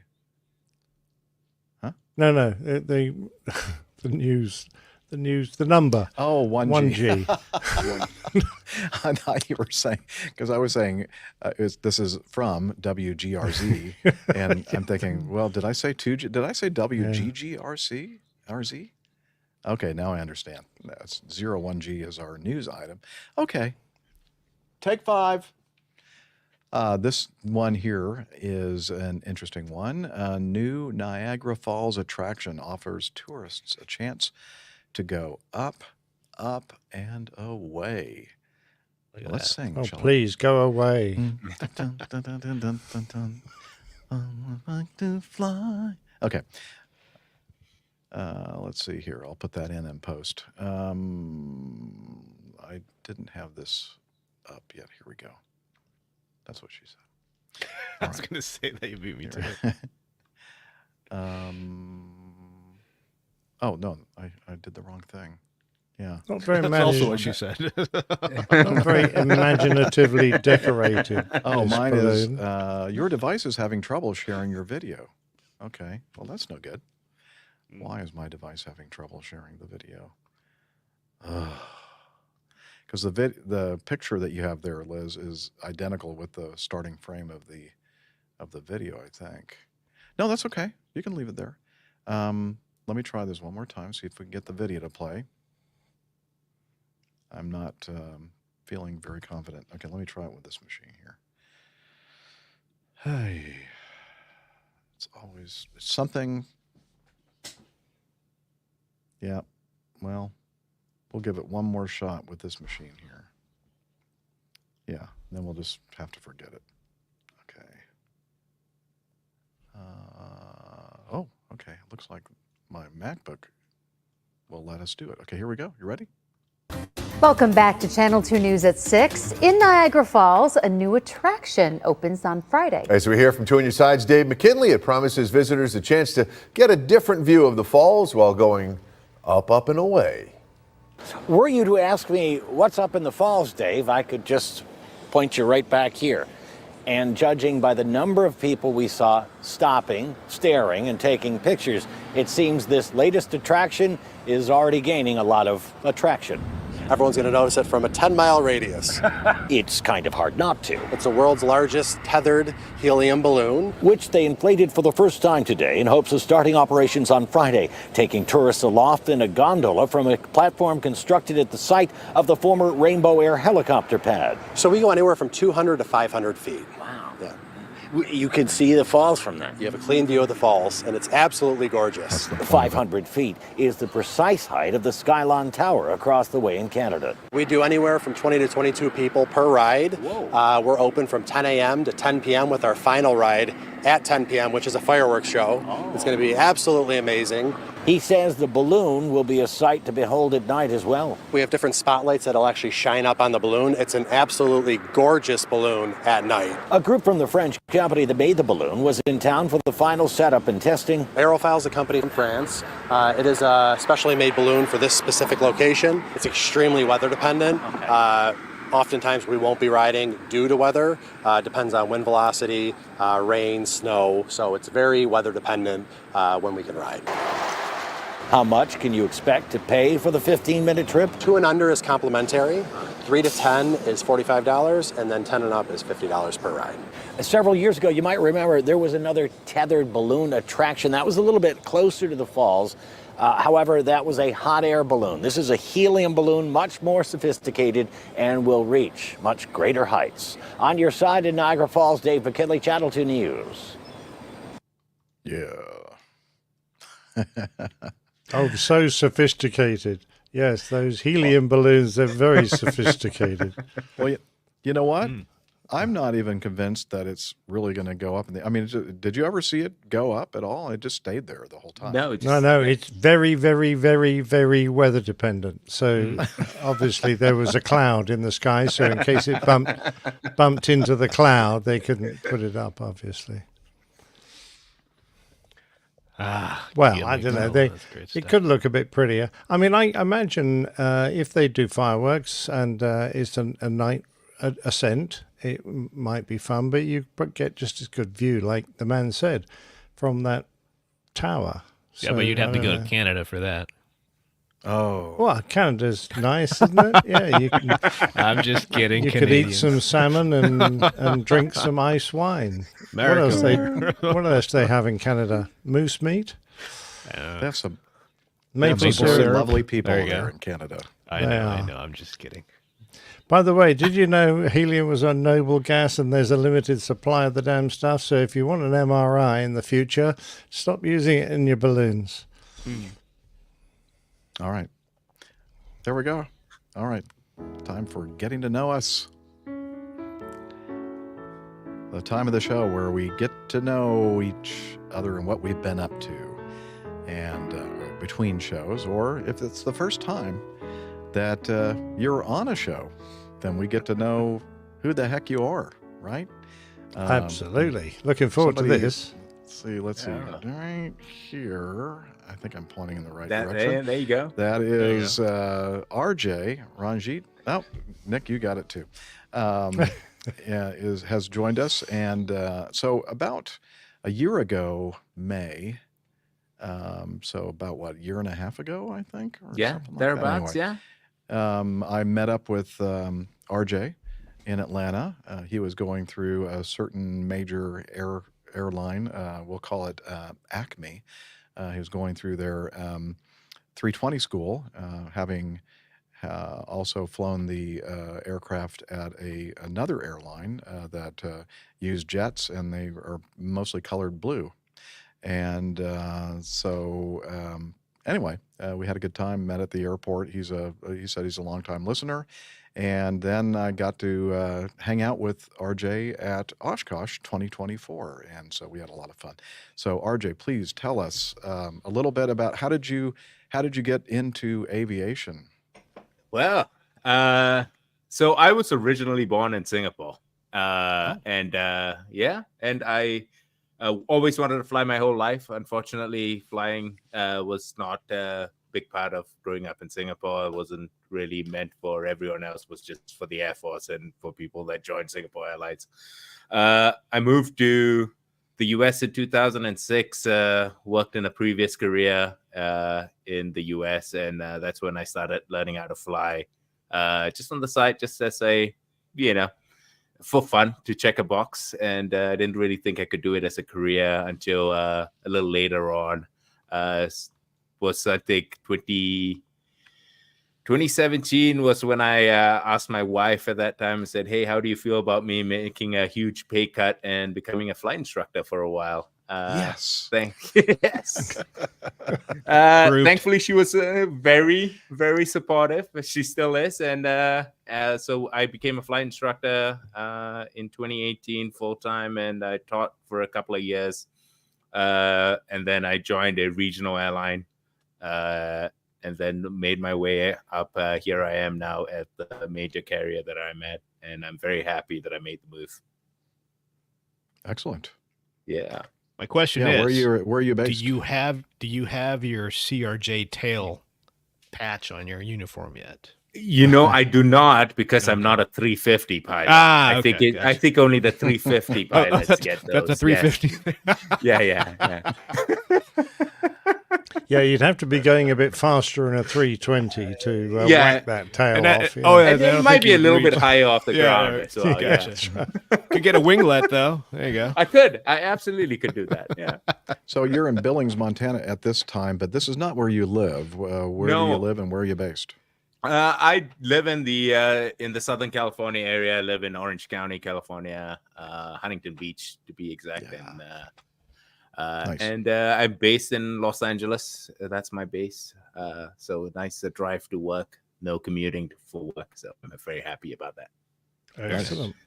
Yeah. I always loved LA. It was a great city to go to. I enjoyed it very much. Although we actually had a hotel out in Pasadena, but oh yes. Yeah. That's a bit of a drive from the airport. It was after it. And those roads, I mean, for heaven's sake, can't you fix them? I mean, really? Yeah, they're so rattly. Those rattly old buses on the rattly old roads. No, it's fine. Right. I really enjoyed it. It was a great city. Yeah. All right. Yeah, very, very nice to have you with us, RJ. Thank you. Hope the experience is good for you as it is for us. And absolutely. Yeah. Absolutely. Right. Yeah. So let's talk to Miami Rick and see what he has been up to in the last few weeks. Couple of weeks. Yeah. I've been flying a lot. Miami based now, which is great. Finally have the seniority to hold Miami. This being a pretty senior base, so it's nice because I'm still doing some of the east-west stuff, but not so much anymore, which is nice. Kind of get to fly mostly north and south, some Western Europe stuff, but mostly down to South America, which is what I used to do in my previous life.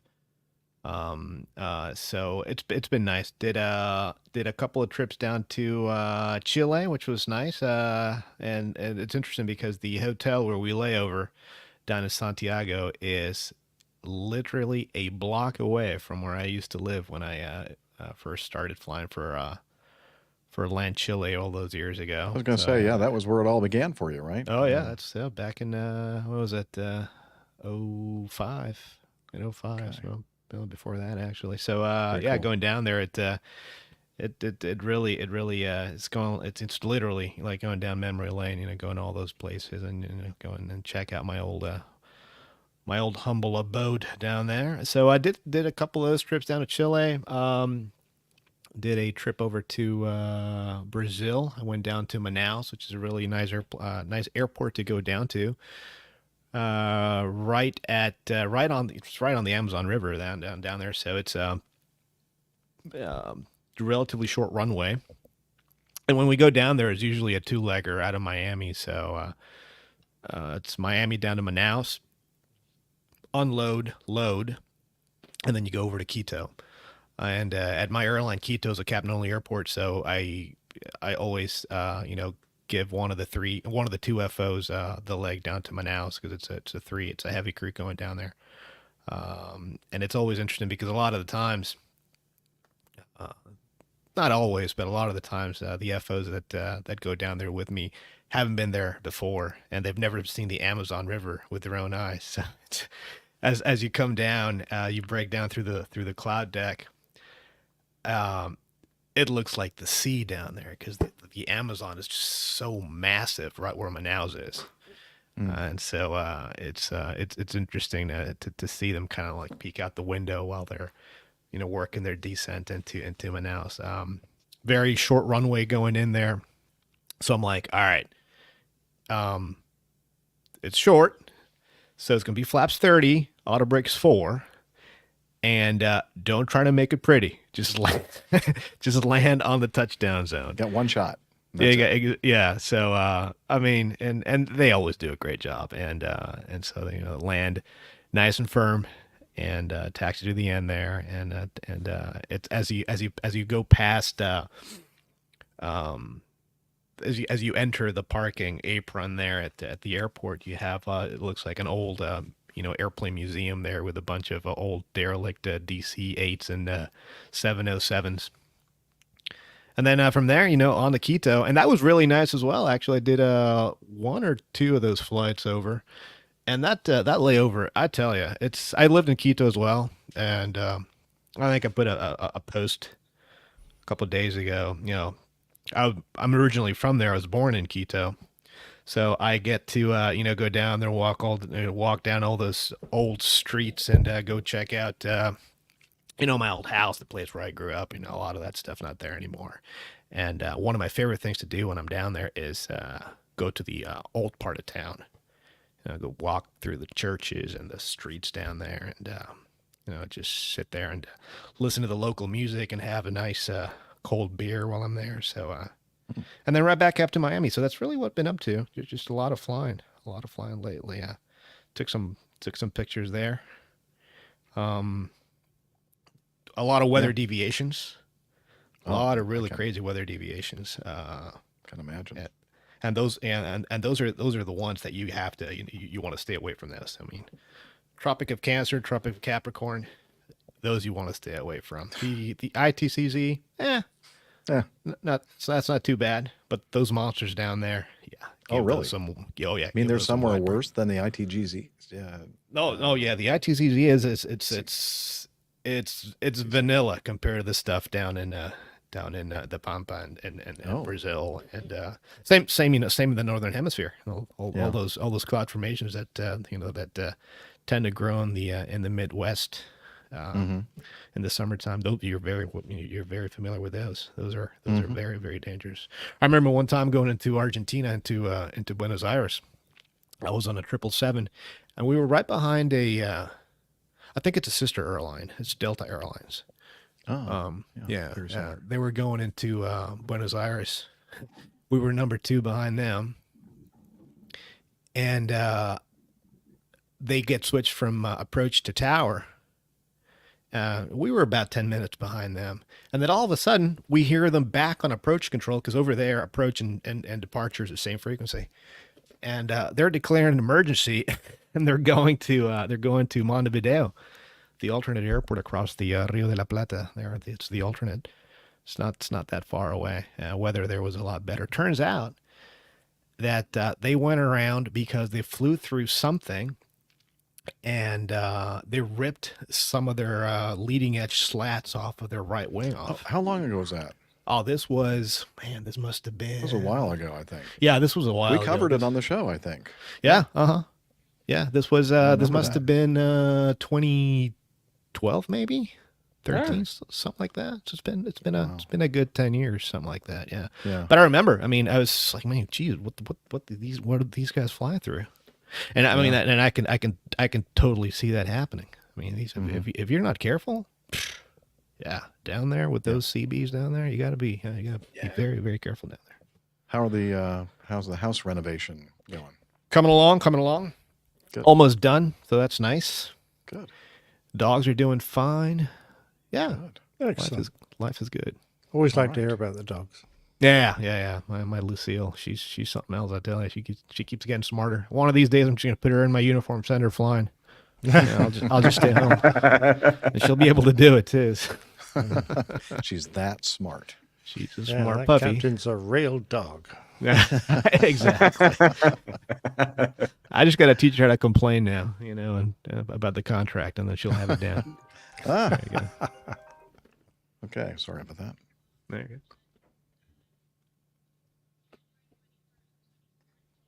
2014, January 21st, 2014 was the there you go. event that you were talking about. Thank you, Liz. Yeah. Mm-hmm. Thanks, staff. Yeah. Well done, All right. Liz. That's some fact checking on the fly there. I like it. Yeah, we got our staff is on it. Captain Nick, you just had a birthday a couple of days ago. Oh, We sang Lord, happy please don't birthday remind for me. you last show, so we're not going to do it again. Yeah, and I know you're. No, thankful that's for that. absolutely fine. It was pretty awful the first time. It so was. It was I'm pretty quite level prepared to give that a miss, 700. thank you. I like it. Absolutely. Yeah, I know. Entering the decade of the old men, it's a bit of a worry, isn't it? Because I've been calling myself the old curmudgeon and the old pilot for so long now. I never really. I thought of it as more of a joke, and now that it's more of a reality. Now it's getting real. I feel a bit depressed about the whole thing. Nick is like, anyway. It's really now it's for real. Yeah, it is a milestone, and it's all downhill from here. No, it's not. I had a lovely get together with my family, as you can imagine, so that was great. But I've just got a few of my little gifts that I got here, and there's a theme here. I know. I've got this absolutely beautiful triple lined thermal wine glass, so that you don't get any condensation. Your wine stays lovely and cold. No condensation, no dribbles. You can take the stem off and use it as a glass, tumbler. So that's very nice. Look at that. So that wine glass. I just want to say before you move on from that, you chose wisely. No. Where's that from? You chose wisely. With the cup of wine, the glass of wine there. That's from that's the Yeah. Last Crusade. Last Crusade, Indiana Jones. Exactly. There you go. Yeah. I've got a whole set of cocktail look at that. glasses. These are golden cocktail glasses. And of course, all the way from Scotland via Canada, some beautiful single malt whiskey. Cardio, thank you very much indeed. Liz, you're a darling. And then, there is definitely a theme here, isn't there? From one of my boys, I got this, which is an innocuous looking little glass. It's actually an ale glass from the Georgian period. It's the first time I've ever put ale in it. And it's slightly older than the United States. So I say cheers to the United States. You need to get a few years on. Nah, we're fine. Cheers. It's beautiful 250 or 200 up to 275-year-old twisted stem. Wow. Georgian ale glass. That's beautiful. So thank you very much indeed for my youngest son for that one. And so that was the oldest gift I got. And then the most exciting one, other than that, of course, was this, which is a new recorder for when I go out around recording people for the APG. And this is a 32-bit floating recorder. Now, it doesn't mean you can stick it in the water. I was going to say, It means it does mean that I don't have to worry about levels anymore, apparently, because a bit like taking a photograph in RAW, you can recover all the high and low noises and get it as much data as you levels want out of it. I thought you meant you didn't have to travel around with a ladder anymore. Okay. No, I'm tall enough not to need a ladder. All right. So you don't even have a gain control on it. So that's how good it is. So I'm very impressed with this. I'm learning how to use it in its 32-bit float capability. So all that's all fabulous. Some 32-bit float over here too right now. Oh yeah, that's right. That one's a tiny bit bigger. Excellent. You guys are way too Yes. techy for me. Good Lord. Oh yeah, we're going on a bit of a holiday. Just to, the bowling season's over now, so we can safely leave, and we're heading off down to Cornwall with our dogs because there's a beautiful bay down there called Watergate Bay, which is huge, and the dogs just love running around there. And there's lots of dogs come down there every day, so they all have a ball. And there's a really nice hotel there, and Jilly's booked us a couple of lovely beachside rooms which actually open onto the bay. And so we're going to enjoy a few days down there, all inclusive. Looking forward to that. That's going to be great. So I'm not on the show next week. Sorry about that. Hey. And Completely understood. Yeah, I can do the cover art while I'm here if you wish. Now, I had so many suggestions last week. Seat Labyrinth, Seat Maze, Sheer Drama, Get the Lead Out, 3 Cooked Chips, I Miss the BJ, End the Stream, APG Mess, Slap Happy, Seat Snafu, which I thought was a very good one, and I would have gone with that, and Flying Fish. But we ended up with... for some reason that's a bit squiffy. It says the Herring-Boeing Salmon 30 Salmon. So the Herring-Boeing, I'm not quite sure what that's other than being fishy. It was to do with... Yeah. Remember we were talking about seating arrangements? Yeah, we and were they had the talking about first-class seats? seats. Yeah, being Yeah, positioned and in like a herringbone. And then you so turned it into herring a verb. became herring-boeing. And the salmon... herring-boning, and then I think I accidentally said herring-boeing. That's how that popped out. Yeah. Fair enough. Well, you want to watch out it popping out, I know, Jeff. you got to be careful about it popping Yeah, out. particularly if there's a policeman around. And there was a fish hit an aeroplane, wasn't there? Didn't some bird drop a fish and it hit? They got a fish strike, so that was the Salmon 37, Salmon 30 Salmon. Anyway, we managed to produce some suitable salmon-looking like airliners. I snuck the Acme logo into somebody's eye, so sorry for that, but there you go, he's only a fish. And the number was in bubbles. So Oh, wow, just look at that. Just look for a few bubbles, 630, that was the number. Very So nice. that was last week's. Doesn't Alaska artwork. Airlines have a Salmon 30 Salmon? Yeah. They did. Well, I think that's what we've been talking about, yeah. Mm-hmm. And in fact, I looked at it, and it is a beautiful piece of paintwork, isn't it? It looks great. Yeah.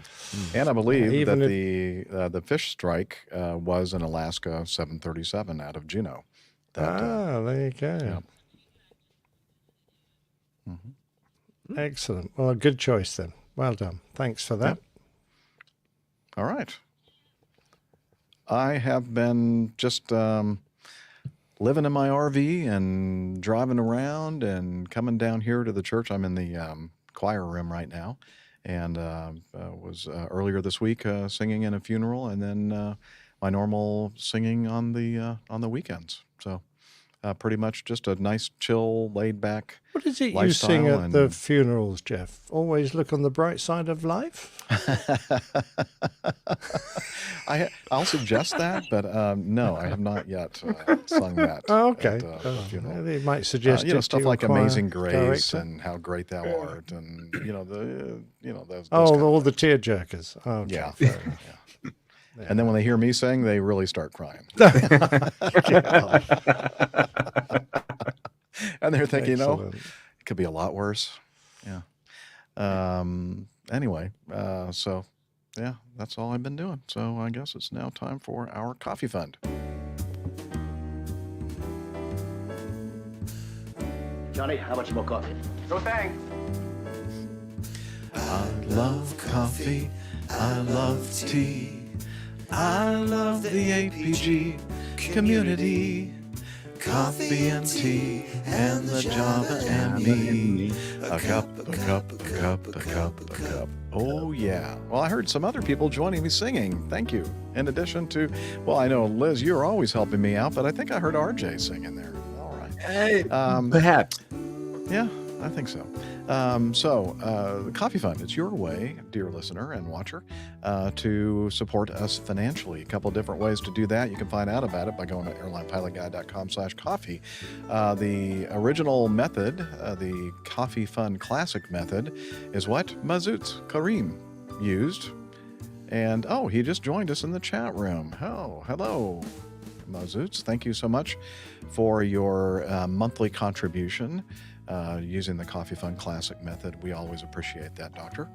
And let's see, we also have something called Patreon, and where you can become a patron of the show and pledge a certain amount per episode, etc. And no new patrons this week, so check it out, though. Again, head over to airlinepilotguide.com/coffee to learn more about how you can support us financially if you have the resources to do so. You'll be glad you did. And we will too. Boom. All right. Yes. We're getting some direction from Liz. Go ahead.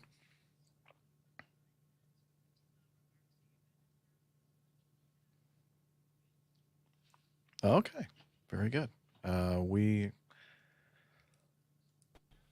Yeah, let's stop around 2.5. See what we can knock out for... Okay. Okay, let's do some feedback, folks.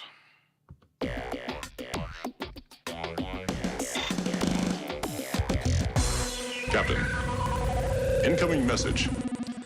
Okie dokie. We're going to start off with this from Justin, who sent us his first feedback on the last show. He says, Captain Jeff, what a great honor it was to hear you read my feedback on APG 630. As a brief follow-up, as much as remember, he lives up in the Canadian Maritimes at Prince Edward Island, and he told us about his story of why he loves the show, but it's almost like he can't stand listening to it because he was all set up to become an airline pilot for a career, and then life intervened, and he fell in love, and then ended up having some children, and we're looking at a picture of him. Oh, look at that stash. You can tell he's a great pilot because he has a mustache, because all great pilots have mustaches. Sorry, Rick. Well, yeah, I see one there. It's there. It's always there. Anyways, there's some pictures of Justin and his boys, and so anyway, he shared all that with us last week, and so this is his follow-up. He says, as much as the Maritimes would love to have you this fall, we pretty much shut down in terms of open campgrounds. You may find the odd one open, but amenities would likely be non-existent. Summer is truly the time to visit the Maritimes, certainly Prince Edward Island. Marco Polo Land is the most popular campground by a mile, the largest and most equipped as well. Lots of privacy if desired. Next in line would be, so he goes on, telling me about some places to camp. And then he says, whichever you choose and whenever, when you go to the Maritimes, I'm happy to answer questions you may have about the region. And if you should find yourself on Prince Edward Island, it would be a privilege to say hello and buy you a beer. Or better yet, I've been taking up the art of all grain brewing over the last couple of years. And if you're planning a visit to the island, I'll be sure to come up with a proper aviation-themed concoction to send you on your way with. And of course, there are many, many breweries and eateries here as well to suit whatever your taste should be. And now, as an aside, this is Jeff speaking.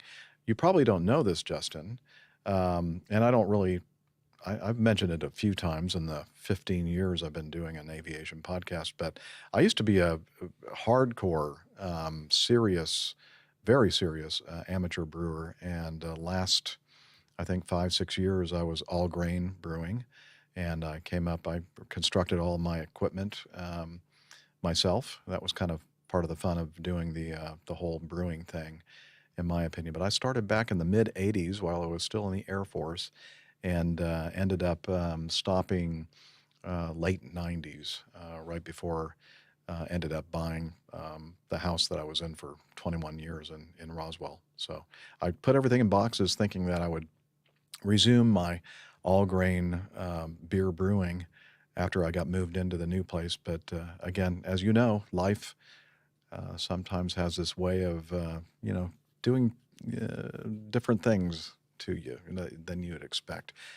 Yeah. So anyway, I do miss brewing. In fact, I was so serious about it, I was also studying to be a beer judge, so I could, drink lots of other people's beer at competitions and such. So, and I even won a silver, what do they call it? Silver ribbon, I think, for the American Homebrewers Association. Was one of the finalists for a a raspberry imperial, double imperial stout or something like that. That sounds good. It was pretty. You weren't messing around, Long huh? story. No, I had a lot of fun. Really did. But you know what? I love drinking the stuff, and it's so easy to do. So much of it is so much good beer out there now that you can just find in your grocery store. So that's pretty amazing. Yeah, I guess.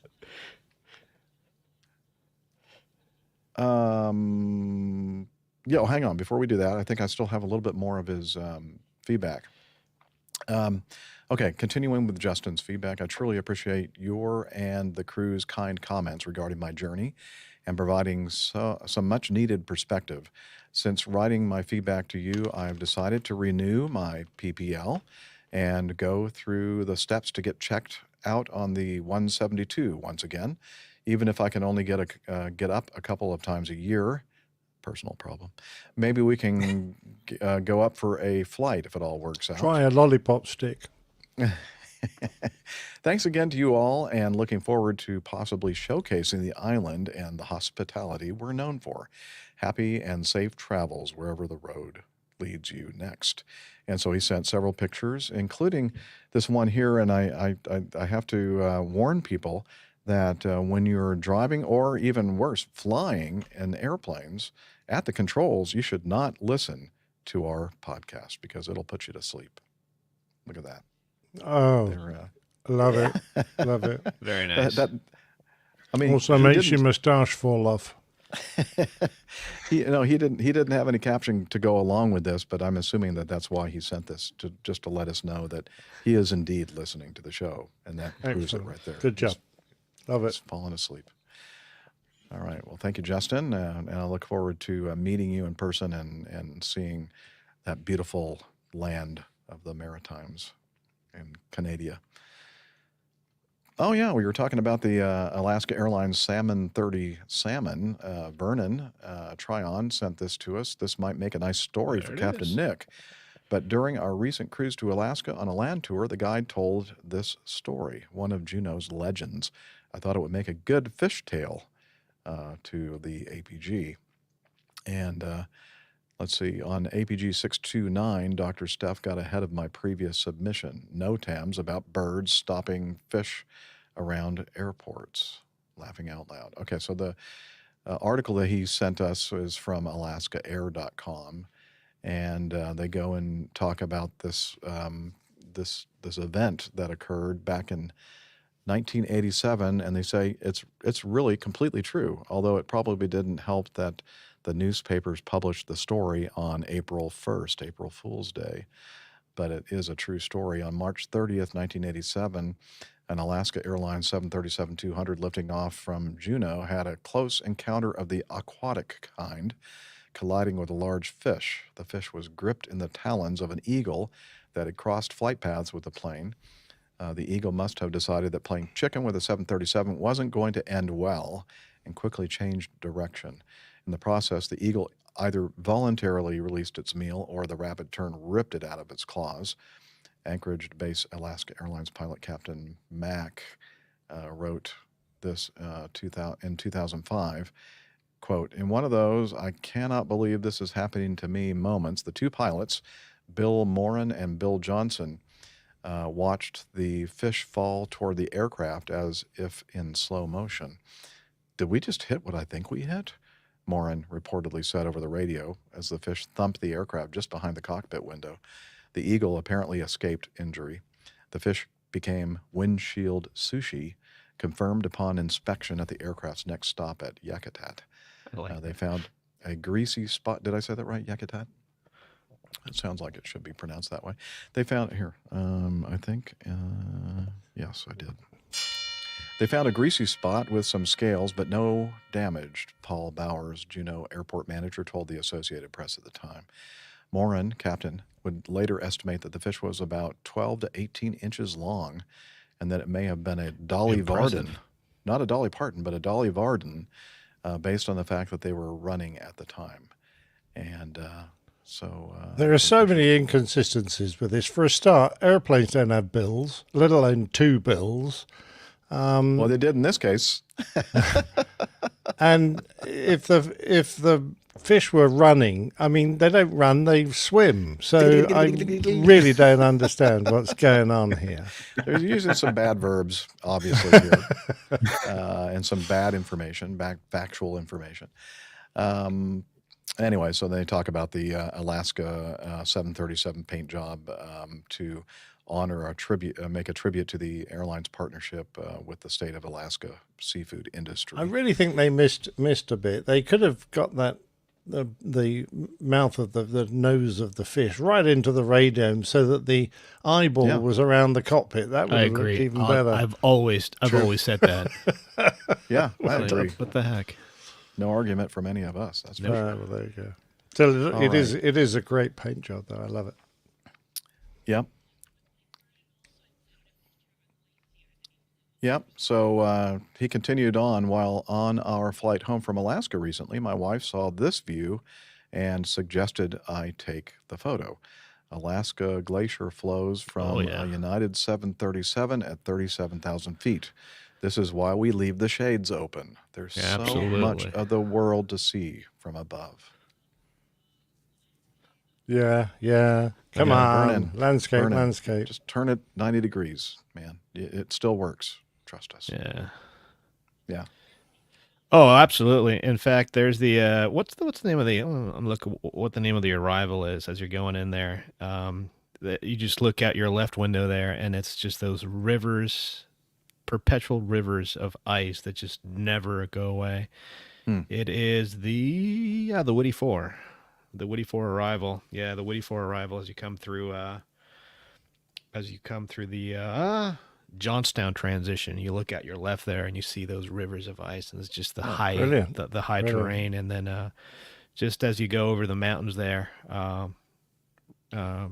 you get to peek over the mountains, and then on a clear day you can see Anchorage, many miles away. It's just beautiful. Yeah, nice. All right. It almost sounds like you have experience flying into Anchorage. Huh? Nah. Never been there. Watch a YouTube video once. Exactly. Yeah. Okay, thanks. It wasn't that long ago. I think, I don't know if we were talking about it on the show, Liz, or just in private. On the show we were thinking like Mohammed. We haven't heard from Mohammed for so long, from Baghdad, Iraq. And lo and behold, he must have heard us talking about him. And he says, he sent this: "Dear APG, I hope you're doing well. It's been a while since we last connected, and I wanted to reach out and say hi. I've attached a voice message where I share a bit about some exciting changes in my life recently." Yes, he was an air traffic controller in Baghdad. And so I wonder what the heck he has been up to. Let's play his audio feedback. Hi there, APG crew and community. This is me, Muhammad from Iraq. I know it's been a while that I'm, let's say, away from aviation in general. Even at my work, unfortunately, I'm suspended as air traffic controller. And the reason is because there is a huge jump happening in my personal life. I will try to make it very short. I'm married since 2018, and unfortunately, without going in further details, unfortunately, after visiting many doctors, there is no hope to have a kids. So because of that,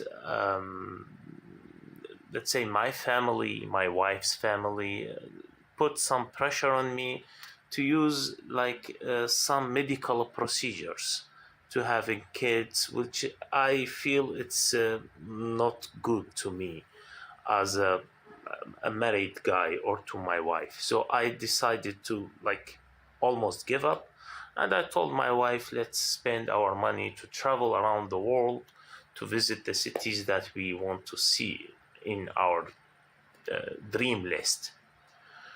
But in September, November 2023, November, October, if I'm going to be honest. Yes, at that time, my wife got pregnant. And now I have a son. His name is Adam. And Adam now is 2 months. And I'm the happiest man in the world because I never expected that I will have a son in normal way without any, let's say, medical actions, like serious medical actions, which is like a miracle. I don't know. I follow very simple steps about this journey, let's say, to have a kid.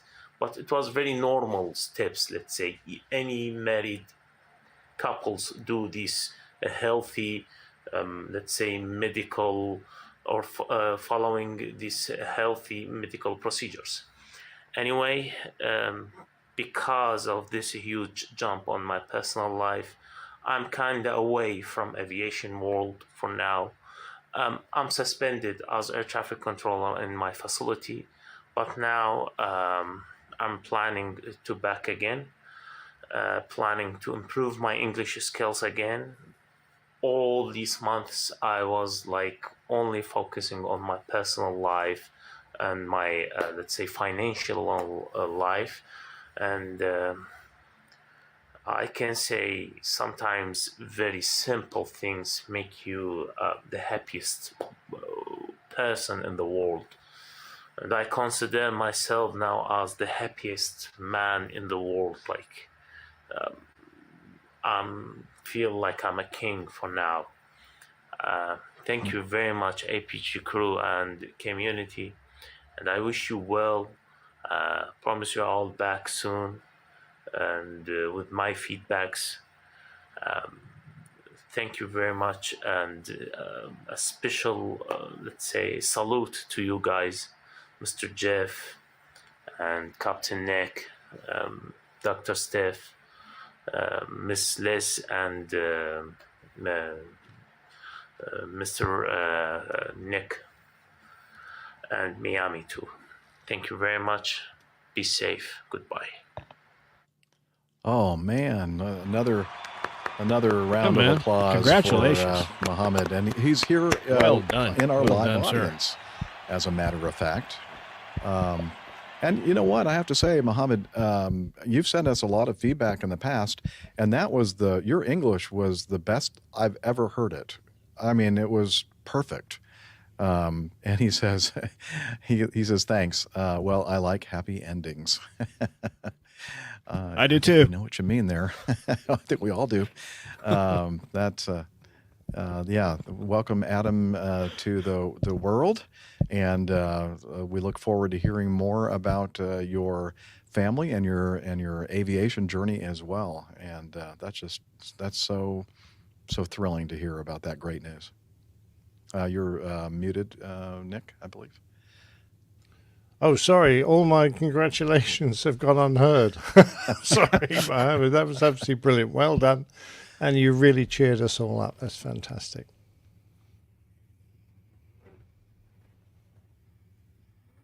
Oh, I've just frozen. Yeah, well, I think you can still hear me, though. Yep. Yep, carry. Okay.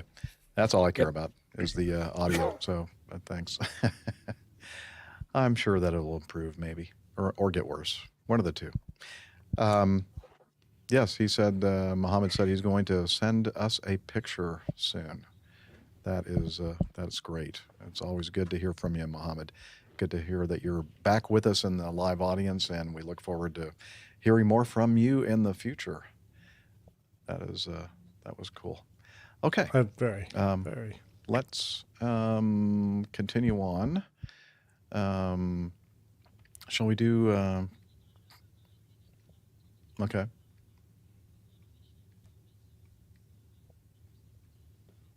Oh yeah, we do. Okay. Well, why don't we do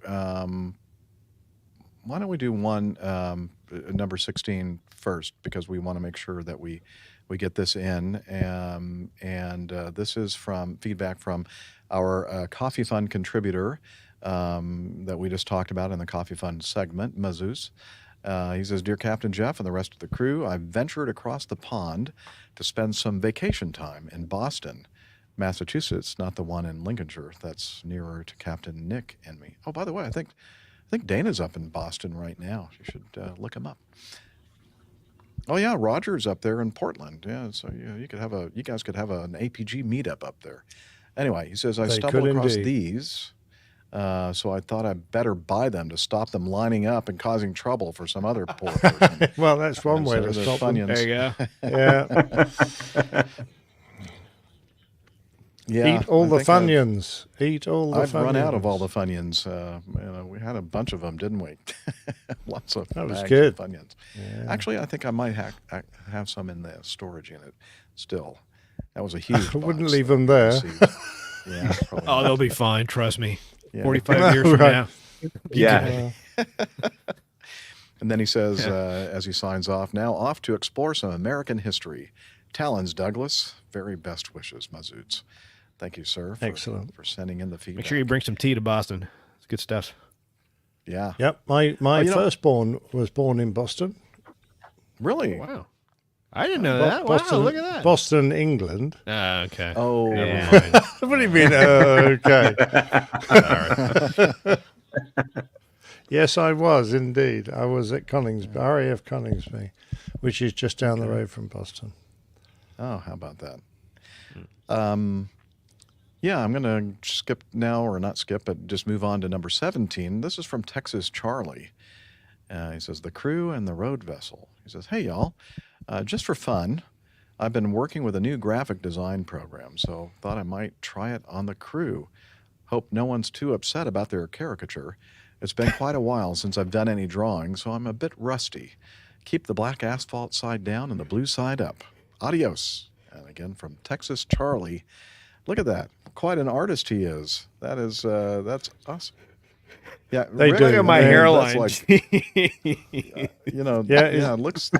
Rick looks pretty darn close to. I like. real. Yeah. Camacho's great, and yeah, Steph especially. She's like kind of cross-eyed there, big eyes. Oh, that's why I know why, because she's looking at me and doing cross-eyed. I do. Oh, that's true. The progressive commercials where the guy is trying to help people with their old fogey syndrome. I don't know if you've seen. I know it's a U.S. commercial, Progressive Insurance Company. And I look like a hamster with his cheeks full of nuts. Yeah, Liz looks like she's well, you were sitting up there with Jeff, so you don't know. That's exactly. probably a good reason for that. What's the number plate got on it? I can't quite read that. Not all who wander are lost. Very nice. There, good boy. Ah, yeah, excellent. Good job. And that's that fun. looks fantastic. Absolutely, very cool. Thanks, Texas. Good job. All right. Yeah, why don't we do that? We have a lot of other feedback as well, but we're getting close to the end of the show for this week. I think this would be a good time to shut it down and wrap up episode number 631. Again, we talk about all these articles and pictures and that kind of thing, and if we don't include them in the chapter images, or if you don't have a playback app that shows the chapter images, and I don't put all of them in the chapter images anyway. You should check out our show notes, and the way to do that is to go to airlinepilotguide.com/631, which is the show number, and that should take you to the show notes page where we have all the breakdown of time marks, and then also a link to a document that has all the articles and pictures and all that stuff. So make sure you check that out if you're interested to see what we were talking about on the video here. And so the website is airlinepilotguide.com. And in addition to all the podcasts there, we also have information about the crew and the community, and we have a community calendar, we have merchandise, we have more information about each of the plane tails, and the APG library managed by our librarian Tiffany, and so much more. So check it out, airlinepilotguide.com. We're also on social media, and I don't know, Miami Rick, you want to give this a shot? Sure. So check us out on Facebook.com/AirlinePilotGuy. Everything Airline Pilot Guy related on Facebook's on there. On X, formerly Twitter, at APG Crew.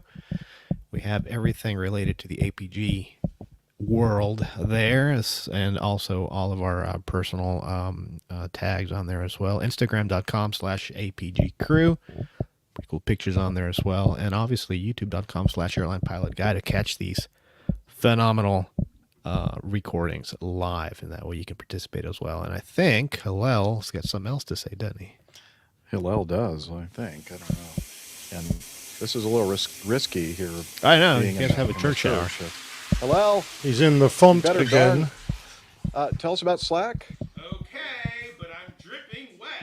You better darn sure make sure you have something, covering you up before you walk up. Okay. All right. Here he comes. He's going to tell us about Slack right now. APG listeners, please join us on our Slack team. Slack is a communication, coordination, and sharing platform that works on your mobile, laptop, or browser. On Slack, we share news and ideas. We suggest episode and plain tales topics. We plan events and meetups. To get into the Slack team, please email me at slack@airlinepilotguy.com. That's SLACK, Sierra Lima Alpha Charlie Kilo @airlinepilotguy.com, or send me a tweet with your preferred email address to @Hillel, and I'll send you an invitation. That's Hillel, spelled Hotel India 11 Echo 1, and see you in Slack. Thanks a lot, Hillel. Jeff, what? Would you loof on my back again? No. Okay, here. Let me just a little bit. Oh yeah, right there, just there you go. Like that. Okay, well, more later. Okay. Come back, Jeff. You missed a spot. I have to end the show. Gosh, it's very demanding. That man's a worry. Yes. I'd also like to thank, of course, our wonderful Liz. My pleasure. Hard work that she does. Yes, ma'am. And thank you for being here for the entire show. I so much appreciate it. Loved it. And we'd also like to thank our live audience in the live chat room. You should check out our show if you haven't done so when we record it live. It's a lot of fun. And we'd also like to thank RJ for his first time hosting with us today. Welcome, Absolutely. RJ. Thank you. Sir. Good job. Thank you very much. I very much enjoyed myself being here, and I hope you guys did too. Absolutely. Well, yes, sir. We'll talk about it later, but yeah. we'll debrief. Well debrief after. Yeah, the we'll check, right? debrief. Yeah, that's right. Yeah. No, it was great. Great to have you with us, and part of the part of our extended crew. And with that, I guess it's time for us to say, wishing you all clear skies, unlimited visibility, and tailwinds. Take care, and God bless. We'll see you next time. Bye, everybody. Bye. Cheers. Cheers. Yes, Cheers. Cheers. Beers. Very good. That was great. So glad Okay. both RJ and Rick could join us. And Captain Nick, you're going to be on holidays next week. So very nice. Oh. Very good. Yeah, so anybody and everybody. Anybody and everybody that can make it for next week would be appreciated. Absolutely. Okay, so Someone's got a wobbly mic or a knocking and Mike. Is it? I'm hearing mic noises. Yeah, I've been hearing that too, and I thought it was Yeah. RJ, but it wasn't. I muted him, but then I continued to hear it. So, Is it me? Uh, I don't know. No. I don't think so. I don't. I think it's Rick. Is it me? I j'accuse. You accuse me? You jacuzzi me? Chat room, have you got any titles possibly? Oh yeah, God, yes. Give me a hand. Help, Okay, help, so help. Nick, I've got 2 or 3, but they're not great. First one was your tailless Delta, if you want to go with that tailless Delta thing that you were talking about. Oh, yes. And then we have RJ on the RJ. I don't know if you're how you would do that, but RJ on the RJ. And then fish. For the first time, is he allowed to have a cover art for his Yeah. first time hosting? That seems a little. Well, I don't know. That seems inappropriate. I Yeah. need I need a picture. I've got a good library of pictures of everybody else, but of course I'm not of RJ. So if I could have a portrait picture of you, RJ, I might better do something. RJ on the RJ. I can possibly send something over. Possibly. Yeah, I think so. Just fire it to Jeff. Make Just sure take a it's- selfie. Make sure it's in a Speedo. Every single one of my photos are in Speedos. There you There go. you go. Exactly. Then All we'll right. have no problem then. Borat Now- style. That would be perfect. But actually, even if you don't, it's probably going to end up Borat style anyway. He can do amazing things with Photoshop, and I mean, it's pretty scary, actually. Now, I know we Yeah, just should have sent that we just photo. had a fish cover, but you had the fish running, so you could have fish with running shoes on, but you probably don't want to do fish. Running fish. Running Running fish. fish. But I know you just did Running fish. fish. Oh, look at that, Yes. RJ. Man, Tim thinks that you have won the mustache contest. Oh, Jeff, Yes. Jeff, you've been Well, demoted. It is a fine Nice. piece of facial That is, yeah, yes, sir. adornment. Thank you. I mean, Thank I have to agree, actually. An A350 with a black mustache. Or you could have the A350 again with the combat, like with the RJ I thought that was brilliant. on the stencil That on the was side. Great. I know that was a great image. The second that happened, I'm like, oh, the memes are going to be great. They're going to be amazing on this one. Did you see this one, Rick? We had it on the show before you. Just a minute. This is probably too old for you. You don't remember this, but this one, just a sec. It looks. Oh yeah, yeah. Missed it by that much.